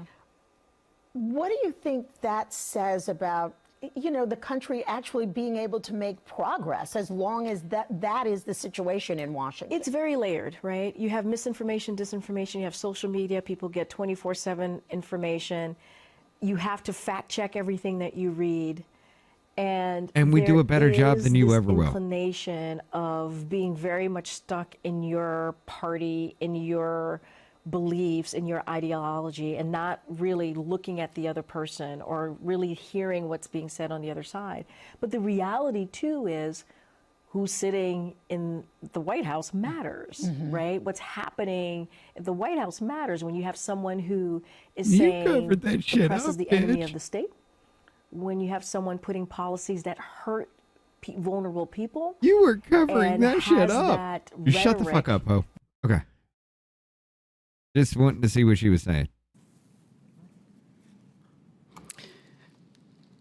Genetic data is, and biometric data is now increasingly anchoring modern warfare because of the attempts in AI-driven targeting to try to aggregate biographic and biometric data. And so part of what I think is misunderstood is that this is not really a consumer data privacy issue alone, that this really does map into very significantly the way in which we conduct national security strategies. Okay, so so I should be afraid that if we go to war, I hope we never go to war. If we go to war and they know my genome, that they will find some way to target I'll give you me. that, Jennifer.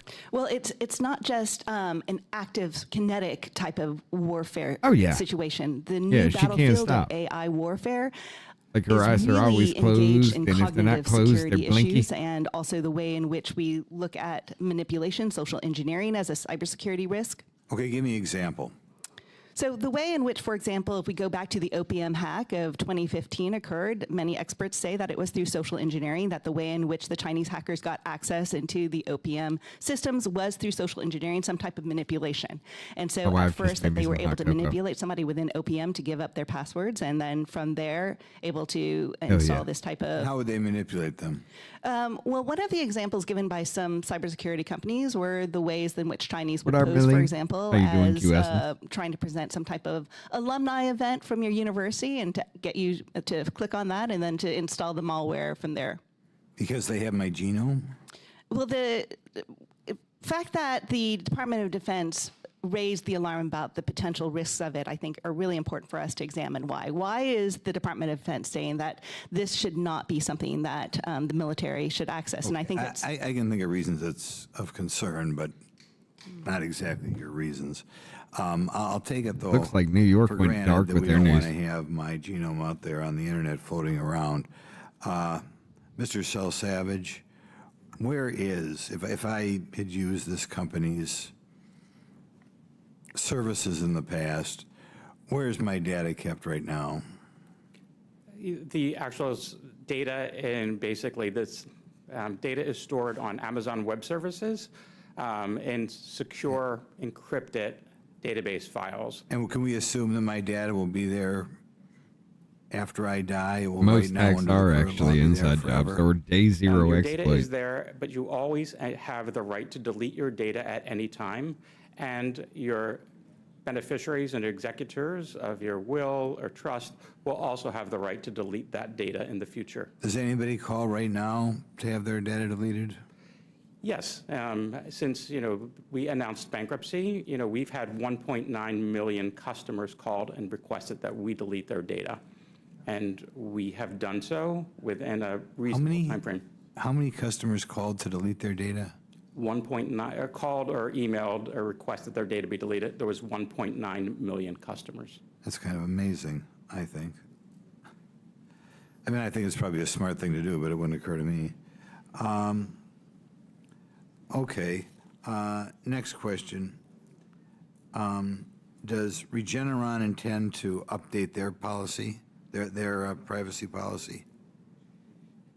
Regeneron and TTAM Research Institute, both of the bidders under the current bankruptcy rules for the bidding process for the company, have both agreed to maintain the privacy policies and consents of the company of 23andMe in the future. So by that you mean they're not going to change anything? They're saying they're not going to change They're not going to, they said not only did they say they're not going to change anything, they also agreed to that in their contract, which is an asset purchase agreement, in writing that they would continue to maintain the policies. Mr. Boschicki, are you aware that in 2015, 23andMe received $115 million in funding from a variety of investors, including WuXi Healthcare? I am aware. Okay. And you know they had ties with CCP? I have been made aware of that, yes. Okay. Did you consider this a risk at all? Or do you think, for you or in the future, anybody should care that the Chinese take over one of these companies? As I said in my statement, I am concerned about China and how China is leading in biotechnology. And I am concerned that China has been super clear that they would like to have the most genetic information, they would like to lead. So yes, I am always concerned about what China Do you think a company trying to take over this company should be a company the Chinese have access to, or should they be out of the picture when it comes to a potential buyer? I do not Over. believe that What up? that 23andMe in this bankruptcy process should go to anyone with a Chinese tie. Thank you.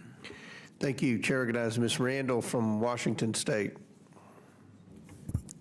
Thank you, Mr. Chair, and thank you to our witnesses for being here today. You know, in this modern world, our sensitive data is stored in an increasing number of places. We've got smartwatches that track our vitals and sleep quality, and apps that track menstrual cycles and ovulation, and our phone track our steps and analyze our activity.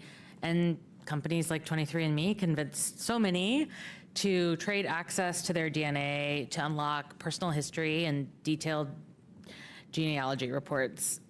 Ms. Hu, what kinds of entities are left out of our existing federal framework for protecting health data? And how could we strengthen federal privacy laws so that it's not left to the states to do that privacy protection work that you mentioned earlier?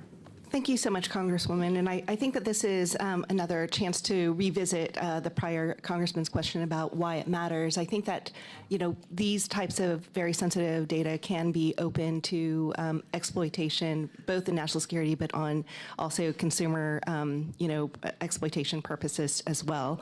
And in the absence of these comprehensive federal laws, we do see the need to have the states try to enact these laws that are operating to fill the gap that's left by HIPAA. So I think in the future, we do need to look to Congress to try to create comprehensive laws that I'm gonna take that against, NYC thing the down type there. of data sharing, third-party use, misuses, and abuses in our wearables, in our health apps, in the way in which health data is captured through telehealth systems that might not come under the protection of federal law. And I hope that we're able to move forward with that. Thank you. And, you know, we just level setting for folks tuning in. In 2022, Waiting to the see if Biden Newsom administration holds a issued conference. important guidance He to had ensure sound problems that and they private cut it health immediately. information that would be covered by HIPAA and other circumstances could not be disclosed to entities seeking to investigate someone for accessing reproductive health care, for example. But that guidance has been withdrawn under the Trump administration in an effort to push forward an anti-reproductive health agenda, putting both doctors and patients at risk and discouraging folks from seeking care. I think we have to remember that, you know, these issues are intertwined. You know, what companies, who's able to access the private health data that companies now have access to under our increasingly online and, I don't know, digitized lifestyle. You know, Ms. Hu, should Americans be concerned? Well, what's the implication of individuals having their healthcare data being accessed? Should they be concerned that they might be investigated or potentially prosecuted in this political environment? Yes, thank you so much for that question. I think that part of the concern is the way That in which post law has been enforcement deleted. or others can access this for investigatory purposes, basically doing a workaround around the Fourth Amendment protections. If it can be purchased, if it can be repackaged, sold, borrowed, you know, I think that this is the kind of data that can then end up in a way that is used against an individual without the types of constitutional protections and criminal procedure rights that they have become accustomed to. This bitch just did that. Thank you. You know, we've made some progress on this in Washington State when I was there in the legislature, and I know that many other states are trying to enact these sort of shield laws to better protect the individual data of consumers, particularly their individual health and genetic data. Are there specific steps that you would recommend Congress taking to ensure that our health information, including medical records, remains secure? Yeah, I think that this is where we need to look at this comprehensively, not just in a siloed way, not just health data, for example, or education data or financial data, and not just a federal or a state level issue. I think that this truly needs to This brazen abuse of power by a sitting president inflamed a combustible situation, putting our people, our officers, and even our National Guard at risk. That's when the downward spiral began. He doubled down on his dangerous National Guard deployment by fanning the flames even harder. And the president, he did it on purpose. As the news spread throughout LA, anxiety That's not helping either. for family and friends ramped up. Protests started again. By night, several dozen lawbreakers became violent and destructive. They vandalized property. They we didn't to play assault police Who's the officers. Show, Many of you but have seen the video clips of cars burning on cable news. If you incite violence, I want to be clear about this. If you incite violence or destroy our communities, you're going to be held to account. That kind of criminal behavior will not be tolerated, full stop. Already more than 220 people have been arrested, and we're reviewing tapes to build additional cases, and people will be prosecuted to the fullest extent of the law. Again, thanks to our law enforcement officers and the majority of Angelenos who protested peacefully, the situation was winding down and was concentrated in just a few square blocks downtown. But that's not what Donald Trump wanted. He again chose escalation. He chose more force. He chose theatrics over public safety. He federalized another 2,000 Guard members. He deployed more than 700 active U.S. Marines. These are the men and women trained for foreign combat, not domestic law enforcement. We honor their service. We honor the fact that they're their called in bravery. for domestic But we do not work. want our streets What the militarized fuck, by dude? our own armed forces. Not in LA, not in California, not anywhere. We're seeing unmarked cars in school parking lots, kids afraid of attending their own graduation. Trump is pulling a military dragnet all across Los Angeles, well beyond his stated intent to just go after violent and serious criminals. His agents are arresting dishwashers, gardeners, day laborers, and seamstresses. You mean That's just your weakness, slave labor? Weakness masquerading as strength. Donald Trump's government isn't protecting our communities. They're traumatizing our communities. And that seems to be the entire point. California will keep fighting. We'll keep fighting on behalf of our people, all of our people, including in the courts. Just yesterday, we filed a legal challenge to Donald Trump's reckless deployment of American troops to a major American city. Today, we sought an emergency court order to stop the use of the American military to engage in law enforcement activities across Los Angeles. If some of us could be snatched off the streets without a warrant, based only on suspicion or skin color, then none of us are Oh safe. my God, it's racist, Authoritarian ladies and regimes gentlemen. begin by targeting people who are least able to defend themselves, but they do not stop there. Trump and his loyalists, they thrive on division because it allows them to take more power and exert even more control. And by the way, Trump, he's not opposed to lawlessness and violence as long as it serves him. What more evidence do we need than January 6th? Ask everyone. Take time, reflect on this perilous moment. A president who wants to be bound by no law or constitution, perpetuating a unified assault on American traditions. This is a did president Chicago go who to? in just over 140 days has fired government watchdogs that could hold him accountable for corruption and fraud.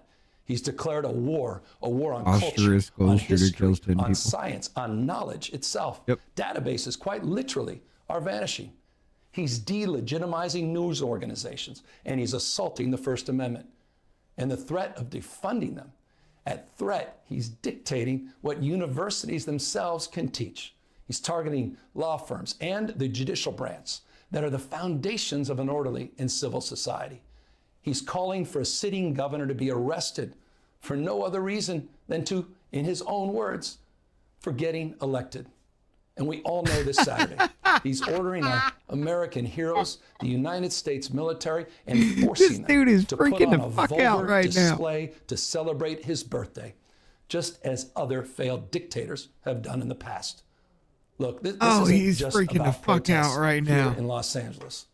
When Donald Trump sought blanket authority to commandeer the National Guard, he made that order apply to every state in this nation. This is about all of us. This is about you.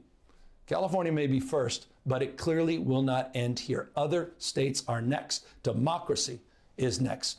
Democracy is under assault before our eyes. This moment we have feared has arrived. He's taking a wrecking ball. Oh, a wrecking ball to our so there you go. founding fathers' historic project. 3 There you co-equal go. branches He's of fanning them independent flames. government. There are no longer any checks and balances. Congress is nowhere to be found. Speaker Johnson has completely abdicated that responsibility. The Adam rule of Chester, law my nuts. has increasingly What up? been given way to the rule of Don. The founding fathers, they didn't live and die to see this kind of moment. It's time for all of us to stand up. Justice Brandeis, he said it best. In a democracy, the most important office, with all due respect, Mr. President, is not the presidency, and it's certainly not governor. The most important office is office of citizen. At this moment, we all need to stand up and be held to account, a higher level of accountability. If you exercise your First Amendment rights, please, please do it peacefully. I know many of you are feeling deep anxiety, stress, and fear, but I want you to know that you are the antidote to that fear and that anxiety. What Donald Trump wants most is your fealty, your silence to be complicit in this moment. Do not give in to him. Hey, I'm...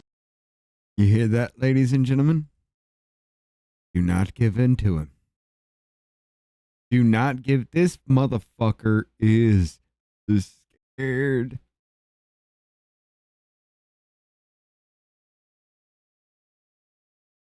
Oh, this is going to be fun to watch, guys. Are there, I assume there's, I don't know, so I'm asking, there's disclaimers, there's information where you let them know that their data is going to be obviously used to provide the information that they're looking for, their ancestry, maybe their health information, whatever you provide, right? Is there information also letting them know that it might be used anonymously or otherwise for other purposes when they access your service? Great question. I appreciate that. The goal of the company has always been about transparency and choice for our customers. And it's an area I feel incredibly passionate about, that too often in healthcare, customers are not actually given transparency and choice with their information. So when you sign up for 23andMe, it is not a simple process. There's a number of very easy to understand explicit consents, and there's never a default. So for example, if you go through 23andMe, we don't default you into research. You have to actively click yes. So Aaron Bass is out there. Hold up. Let me just say that years ago, I saw families from separation up close and personal. I was in McMillan, Texas. I saw those children when they were being reunited with their parents, the toddlers. They went to see their mothers and their fathers came to talk to them, and the kids were in shock because they didn't know what to do. Can you go ahead and hang up? The trauma that those kids experienced then will be trauma that will carry them throughout their lives. And the fear that is happening now, if your mother, if your father, if your brother, if your spouse was detained, that fear of not being able to find them, not knowing. Goddamn, can their data as I'll you just kind of see fit with who you see fit, whether it's with a pharmaceutical company or maybe in this case, I'm not saying you do, but another country. Is that generally correct? I mean, they're choosing what they allow, right? Correct. So we have it's a consent form that has gone through an ethics review. It's under an institutional review board. So it specifically allows us to do research, and only with qualified researchers. So when you say, and this is moving into a little bit of a different direction, I'll probably get back to that, but when the data, you said it was discarded. You used the term discarded. Does that mean destroyed or just discarded? Destroyed. Destroyed. How is it destroyed? I'm not aware of the specifics around how it's destroyed. So it could be just thrown away. Look, I'm just asking that question because you can learn a lot by going through somebody's trash, right? And I'm not saying somebody did, but so in this context, as I read about you, bankruptcy doesn't necessarily mean the end of 23andMe. As a matter of fact, it seems like it means like it's going to continue under some other structure. Is that about right? It's not going away. It's just going to continue under some other, whether you buy it or whether Regeneron. 23andMe is not going, and the data is going to be around. It sounds like. Am I correct about that, or is That is that's the goal? correct hopeful outcome, yes. So is 23andMe precluded by law from selling all or some of the data or partnering with somebody that could do? Are they precluded by law? And I'm asking the question because I don't know. Are they precluded? Is your company, or the one that you started and want to have again, is it precluded by any law from using that data or partnering with somebody that could use the data any way they want? Or is there any law that stops you from doing that? I think that's a great question. I'm not an expert in all the different laws. Would like to highlight there was another genetics company that just went through Chapter 11 that was successfully just sold. But you don't know, okay, maybe you don't know of a law that precludes. Should there be? Like, should there be? And look, I'm not. See, that's the same consumers one, and American citizens or whatever have the freedom to make choices. And if you make bad choices, like I'm not using your service, ma'am. I don't want you to know.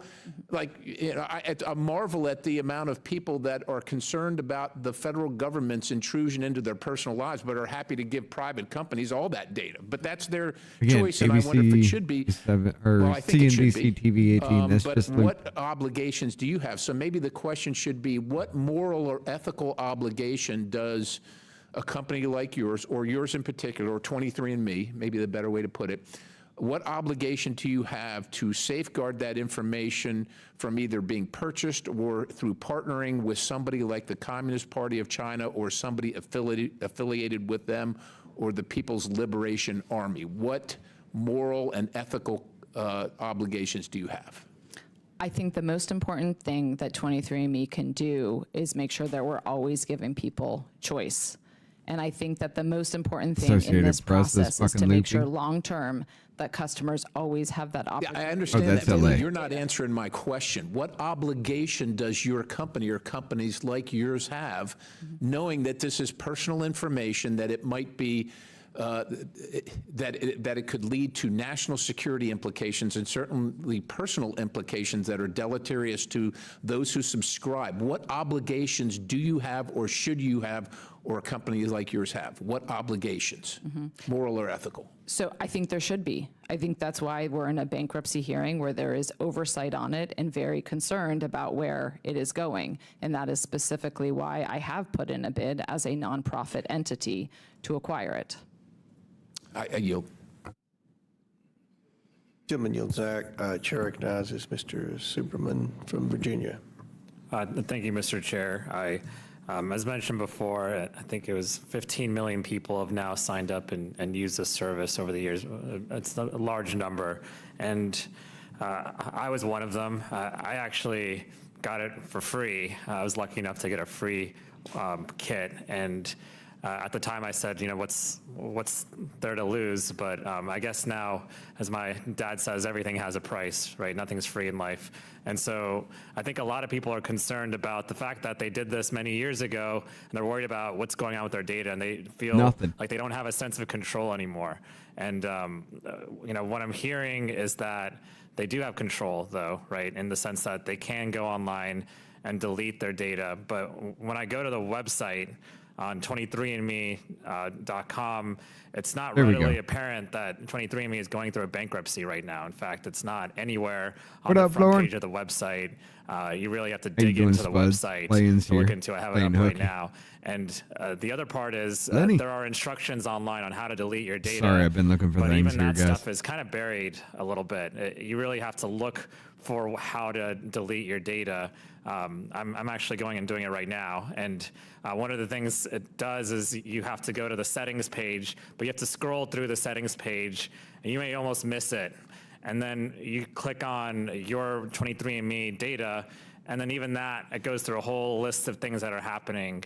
And if there simply was a delete my data page or button somewhere more prominent, then I think it would be easier for a lot of people to feel that control. And this process would be a lot easier for people who do truly want to delete their data. But that's not quite what's happening. The second thing is, if I didn't know about this, I wasn't reading the news about what's going on, I'd also not know until maybe it's too late what's happened to my data and where it ended up. And so I guess my question, maybe this was already asked, Mr. Selsovich, if you sell the data to a third party in this bankruptcy, can they sell the data to other companies after that? So first, let me address a couple questions. Can just answer my question. Can they sell the data? Can the company that receives this data through a sale in bankruptcy then sell the data to another company? The companies that are two potential companies that are acquiring 23andMe as potential bidders. Everything's going quiet in Chicago now, too. Of the company and adopting the privacy policies and Yeah, consents. Chicago, calm down. But you could sell it to a company that then sells it to another third party, who then sells it to another third party, and then you end up with a situation where the genetic data is out there and multiple companies own my genetic data and the millions of people's genetic data. Is that correct?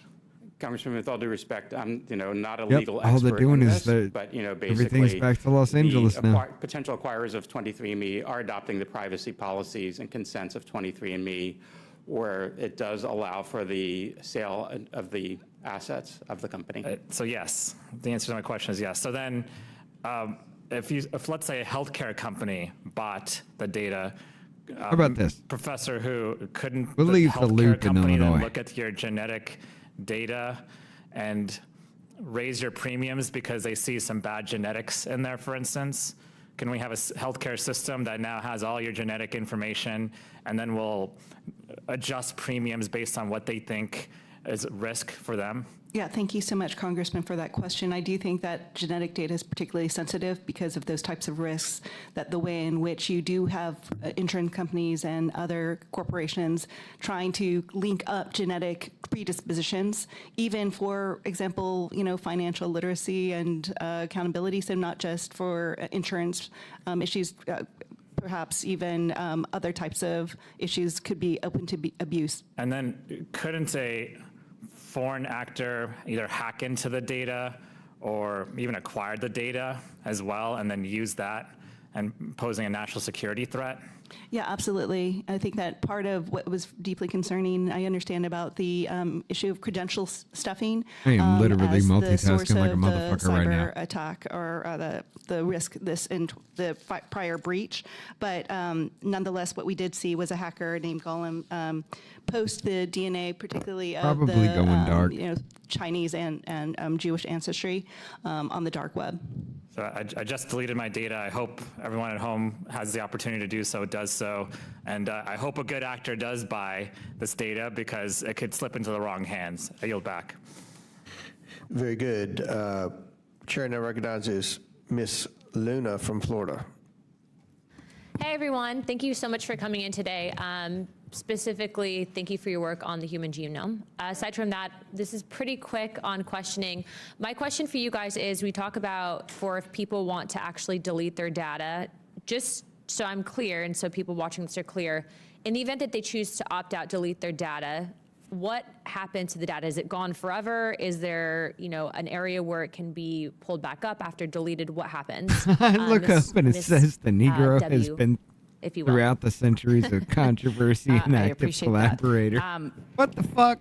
When a customer, when I was during my tenure, when I was CEO, and I can only speak about that since I've not been there since March, if a customer wanted to delete their data, it was irreversible. It was gone. So if you wanted to delete your data, it was gone. Okay, so there's no way that they can bring it back up after the fact. Oh No, shit, my it's bad. actually- Hold up. It becomes. The Lugs, thank you for the 10. What a fucking tard. J6 is the only example he knows in his mustard seed sized brain. Fuck, they gotta prosecute him for treasonous acts. Newsom gave that oath. He did. And he gave aid and comfort to those who levy war against you. Yes. It's an issue then. If people want to upload it again, you would have to respit. Okay, perfect. Well, thank you. That's all for my line of questioning. Does anyone else want my time? Nope, that's it. Thank you, guys. Chair recognizes Ms. Lee. Thank you, Mr. Chair. I think what we've seen in both last week's hearing on AI and today's is how unprepared this country is to protect people's private information.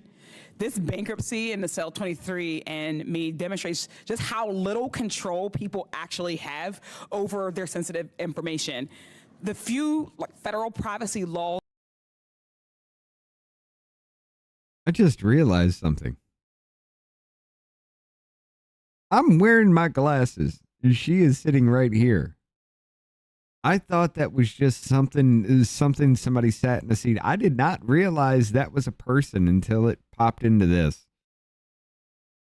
Have over their sensitive information. The few federal privacy laws we do have on the books looks like everything's actually dying down here. With the internet age and the technological advancement, We'll have to keep our eyes open with more this. and more of our data is just accessed by more and more interests, and it's just out there. Companies are handing over private data LA to the got government violent that would after normally I be went protected by out. the Fourth Amendment, for instance, and you would need But I can't a stay warrant up to that get. late. That includes genetic data at 23andMe. Some states have, of course, pushed for stronger consumer protections around privacy, but the data threats are not stopped by state lines. So people need protections that cover the entire country. Professor Hu, just briefly, what is your biggest concern about the gaps in privacy law that Congress ought to address through legislation? My deep concern is the way in which AI is changing, I think, the nature of data. I think that, as it's been explained before, data is to AI the way that airspace is to aircraft. And without being able to have a way in which to really protect it and secure it, I think that we're going to increasingly see At 8 abuses, p.m. curfew. misuses, and discrimination flow from that lack You got of an hour regulation. left. Thank you. The patchwork of privacy protections in this country has created an ecosystem where data brokers and companies like 23andMe hold massive amounts of sensitive information for millions of Americans, and they can just really do what they want with it. Beyond just collection and storage of data, Jesus we should also Christ, be Deluxe. worried about how I can't these even companies say use that. We're on YouTube. this data, including who has access to it. For one, law enforcement officers, there are few What? restrictions on law enforcement's access to DNA profiles stored in databases like 23andMe. The I can make a so-called strong forensic argument for treason for a is lot of often these done people. without a court-approved warrant, and can mean that law enforcement has access to the genetic information of millions of Americans with little to no oversight. Even if you yourself did not give your DNA away, if you have a family member who did, you could be affected. What's even worse is that people usually aren't even aware that their profiles are being shared with police. 23andMe's current privacy policy states that when faced with law enforcement requests, the company will, quote, only comply with court orders, subpoenas, search warrants, or other requests that we determine are legally valid, unquote. Mr. Savage, that last part is a bit concerning. What exactly do you mean by other requests that are legally valid? And what other request is going to get 23andMe to give over information to police? Hold up, before you answer that, California asked judge to immediately block military from joining ICE raid. Governor Gavin Newsom is asking a federal judge for a restraining order that blocks Defense Secretary Pete Hegseth from ordering National Guard troops and Marines to support immigration raids in Los Angeles. They must be stopped immediately, attorneys from the state wrote in filing Tuesday. Yeah, that's what Rob was reading, right? Shortly before 2 p.m., Breyer indicated he would not act on the state's timeline. Instead, he gave Trump administration 24 hours. It had sought to respond, and he set a hearing on the matter for Thursday afternoon. The state judgment plea comes as Newsom and other California officials continue to assail Trump's order to federalize 4,000 members of the state's National Guard for a mission to protect, deployment of 700 Marines. I think that's what he was reading earlier. Let me first say that 23andMe to date has not given any information over to law enforcement. We have a transparency page on our website which shows the requests that we've received from law enforcement. It's a small number, and those that we've complied with. And you'll see that it is 0 that we've complied with. The only way we will comply with a law enforcement request is with a legally valid process, such as a court order or subpoena. And to Yeah, I see that. I just really specifically, just really wondering about the other requests that we determined. I get that. I get the subpoenas and a search warrant, but there is a caveat for other requests that we determine are legally valid. Can you give an example of what that might be? That is, I cannot give Richard an exact Mole. example of that other. I can say that, basically the only way we would comply with a law enforcement request was with what we determined to be a legally valid Thank you. I think that the fact that you can't define what that means is a massive loophole for 23andMe to do what it wants with people's data, and that's, I think, a really big concern. Mr. There's some I'm going to have how to does catch before 23andMe we call notify this. a customer when it has provided their genetic data to law enforcement? I'm sorry if you already answered that. What information do you provide them about the requests? As I mentioned, to date, we have not provided any information to law If you enforcement. did, do you have an example of how, do you know what the policy would be about how you would notify them? I do not, but I can take that back to our team. Thank you. I appreciate that. I think these policies have a lot of room for improvement and that your customers deserve better, but it's at least a baseline, hopefully, of protection. Can you commit that 23andMe will not get rid of this policy regardless of who ends up owning it once the bankruptcy sale goes through? I can say that the two bidders for the company have both agreed, both verbally and in writing in their contracts to purchase the company, that they will step into the shoes of the company and adopt the privacy policies and other consents on a go-forward basis. God willing, I guess. It's really scary that people have to rely on the whims of private company to protect their private information. The Fourth Amendment can only protect us so much as these loopholes and workarounds need to be fixed. So I thank you all so much for your testimony today, and I yield back. Chair now recognize Mr. Burchett from Tennessee. Thank you, Mr. Chairman. I believe you're from Kentucky, neighboring state. Ms. Wojcicki, did I get that right? Close? Very close. All right, well, nobody gets Burchett right, so don't feel like the Lone Ranger up here. Are you aware that in 2015, 23andMe received funds from a variety of investors, including Woozy Healthcare Ventures? I am aware of that. Okay. And according to 23andMe, this partnership has dissolved. Is that correct? That is correct. You know how much Woozy Healthcare Ventures invested in your company in 2015? They invested $10 million out of a $115 million round. Okay. Are you aware that at that time, Woozy Healthcare Ventures had direct ties to the CCP and the Chinese People's Liberation Army? We were not aware. Can you explain how the partnership between Woozy Healthcare Ventures and 23andMe was dissolved? I believe that they sold their shares. It was just an investment. Well, investors, though, in a corporation do have votes on things that occur, though. They had no control. They just gave y'all $10 million with no strings attached. There was no control. They just gave y'all $10 million with no strings attached. That's a yes or no. 2286, it's the American Genetic Privacy Act of 2025, and it was actually put forth last year, and y'all's lobbyists do an excellent job, and this Congress, as Congresses in the past, have very little guts to do what I feel like is the right thing, because it takes a great deal of trust for Americans to share their sensitive genetic information with DNA testing companies, and selling this information to companies with direct links to malicious foreign actors, I feel like, is a huge violation of trust. DNA testing companies must keep Americans' genetic information private so it isn't used against us No, by the everyone here Chinese is smarter Communist than the Party or any victim other class. nefarious That was characters. not a physical The threat. bill that Just I've put let forward some would real prohibit people practice commercial their DNA 1A and testing we'll see services from where the disclosing chips this land. genetic information of the United States I nationals understand. to the CCP or entities affiliated with it. And if we had passed this, and it doesn't come through this committee, it's another committee, but if we had passed that, we'd be probably, the questions be a little different up here.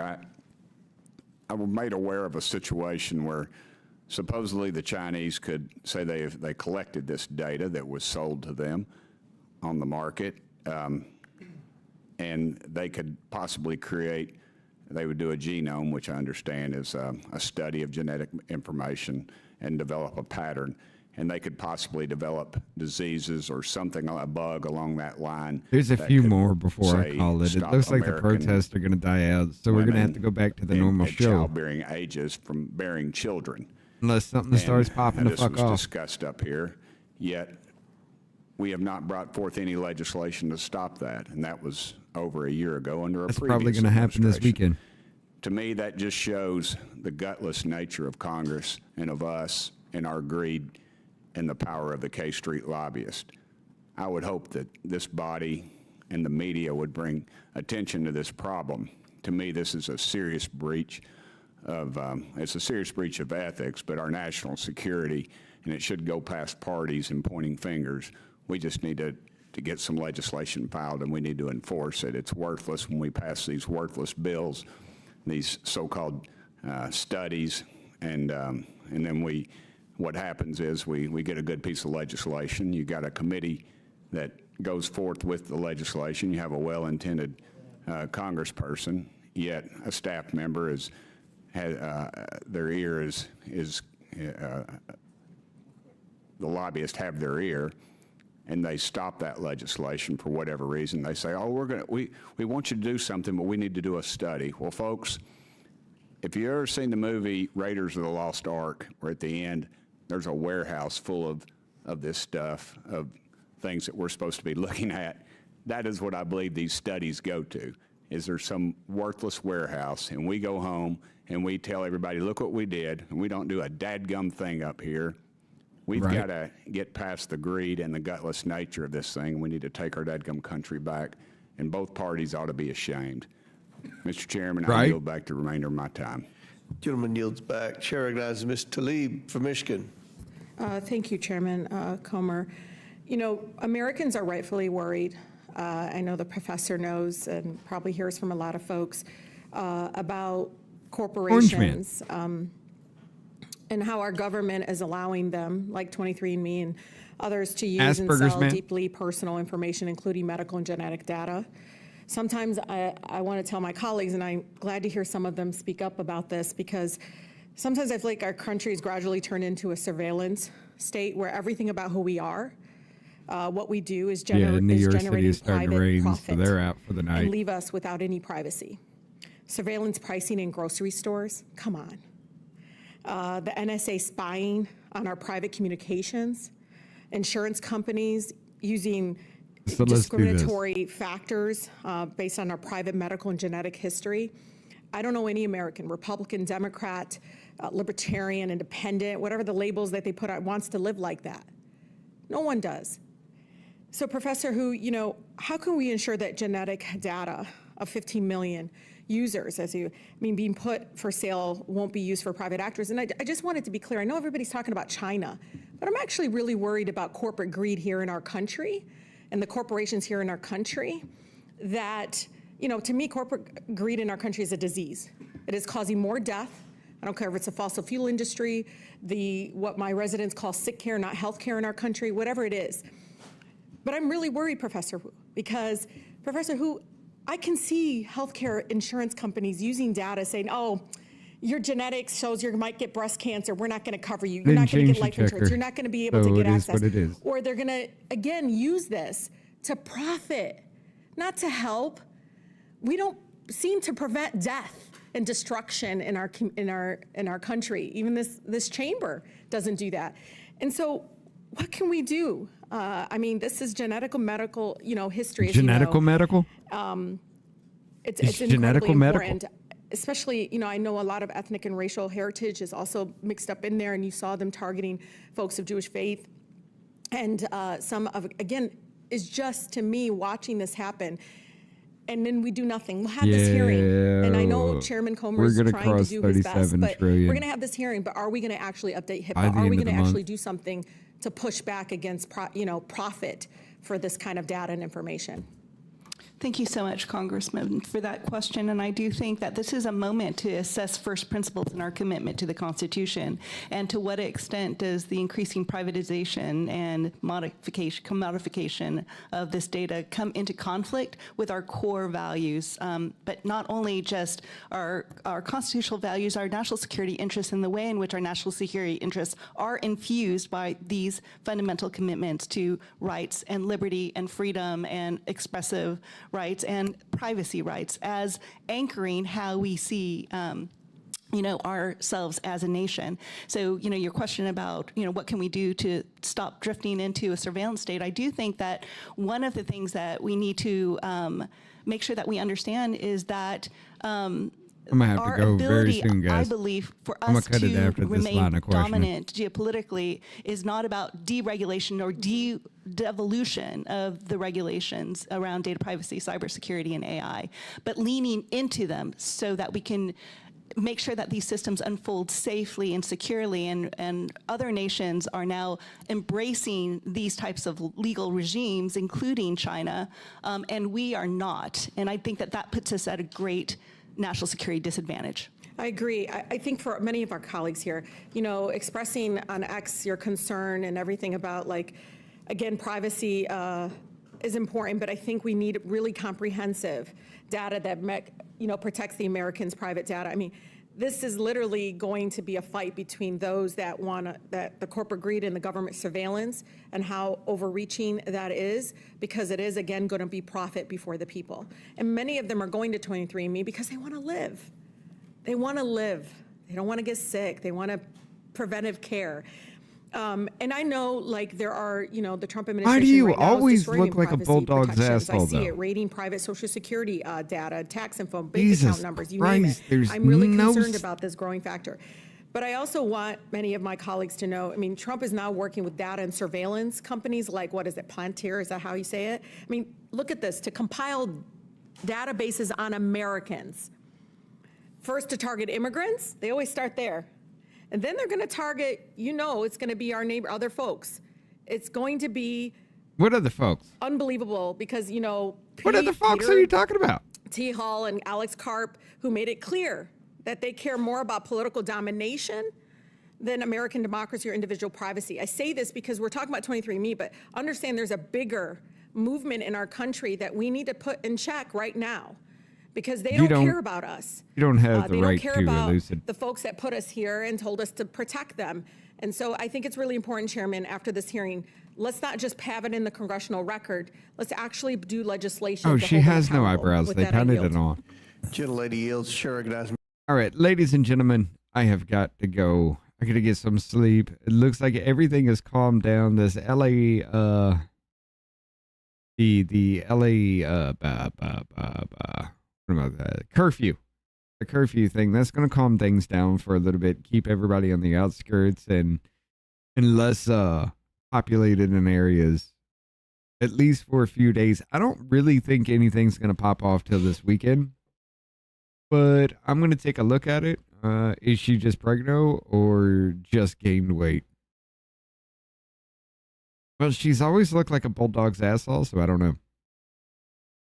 But for the Rumble crew, I'm going to go ahead and send you off to third rail over there. YouTube, I gave you the link. Go check out what the Canadians have for you, because they get wild too. I got to get out of here, everybody.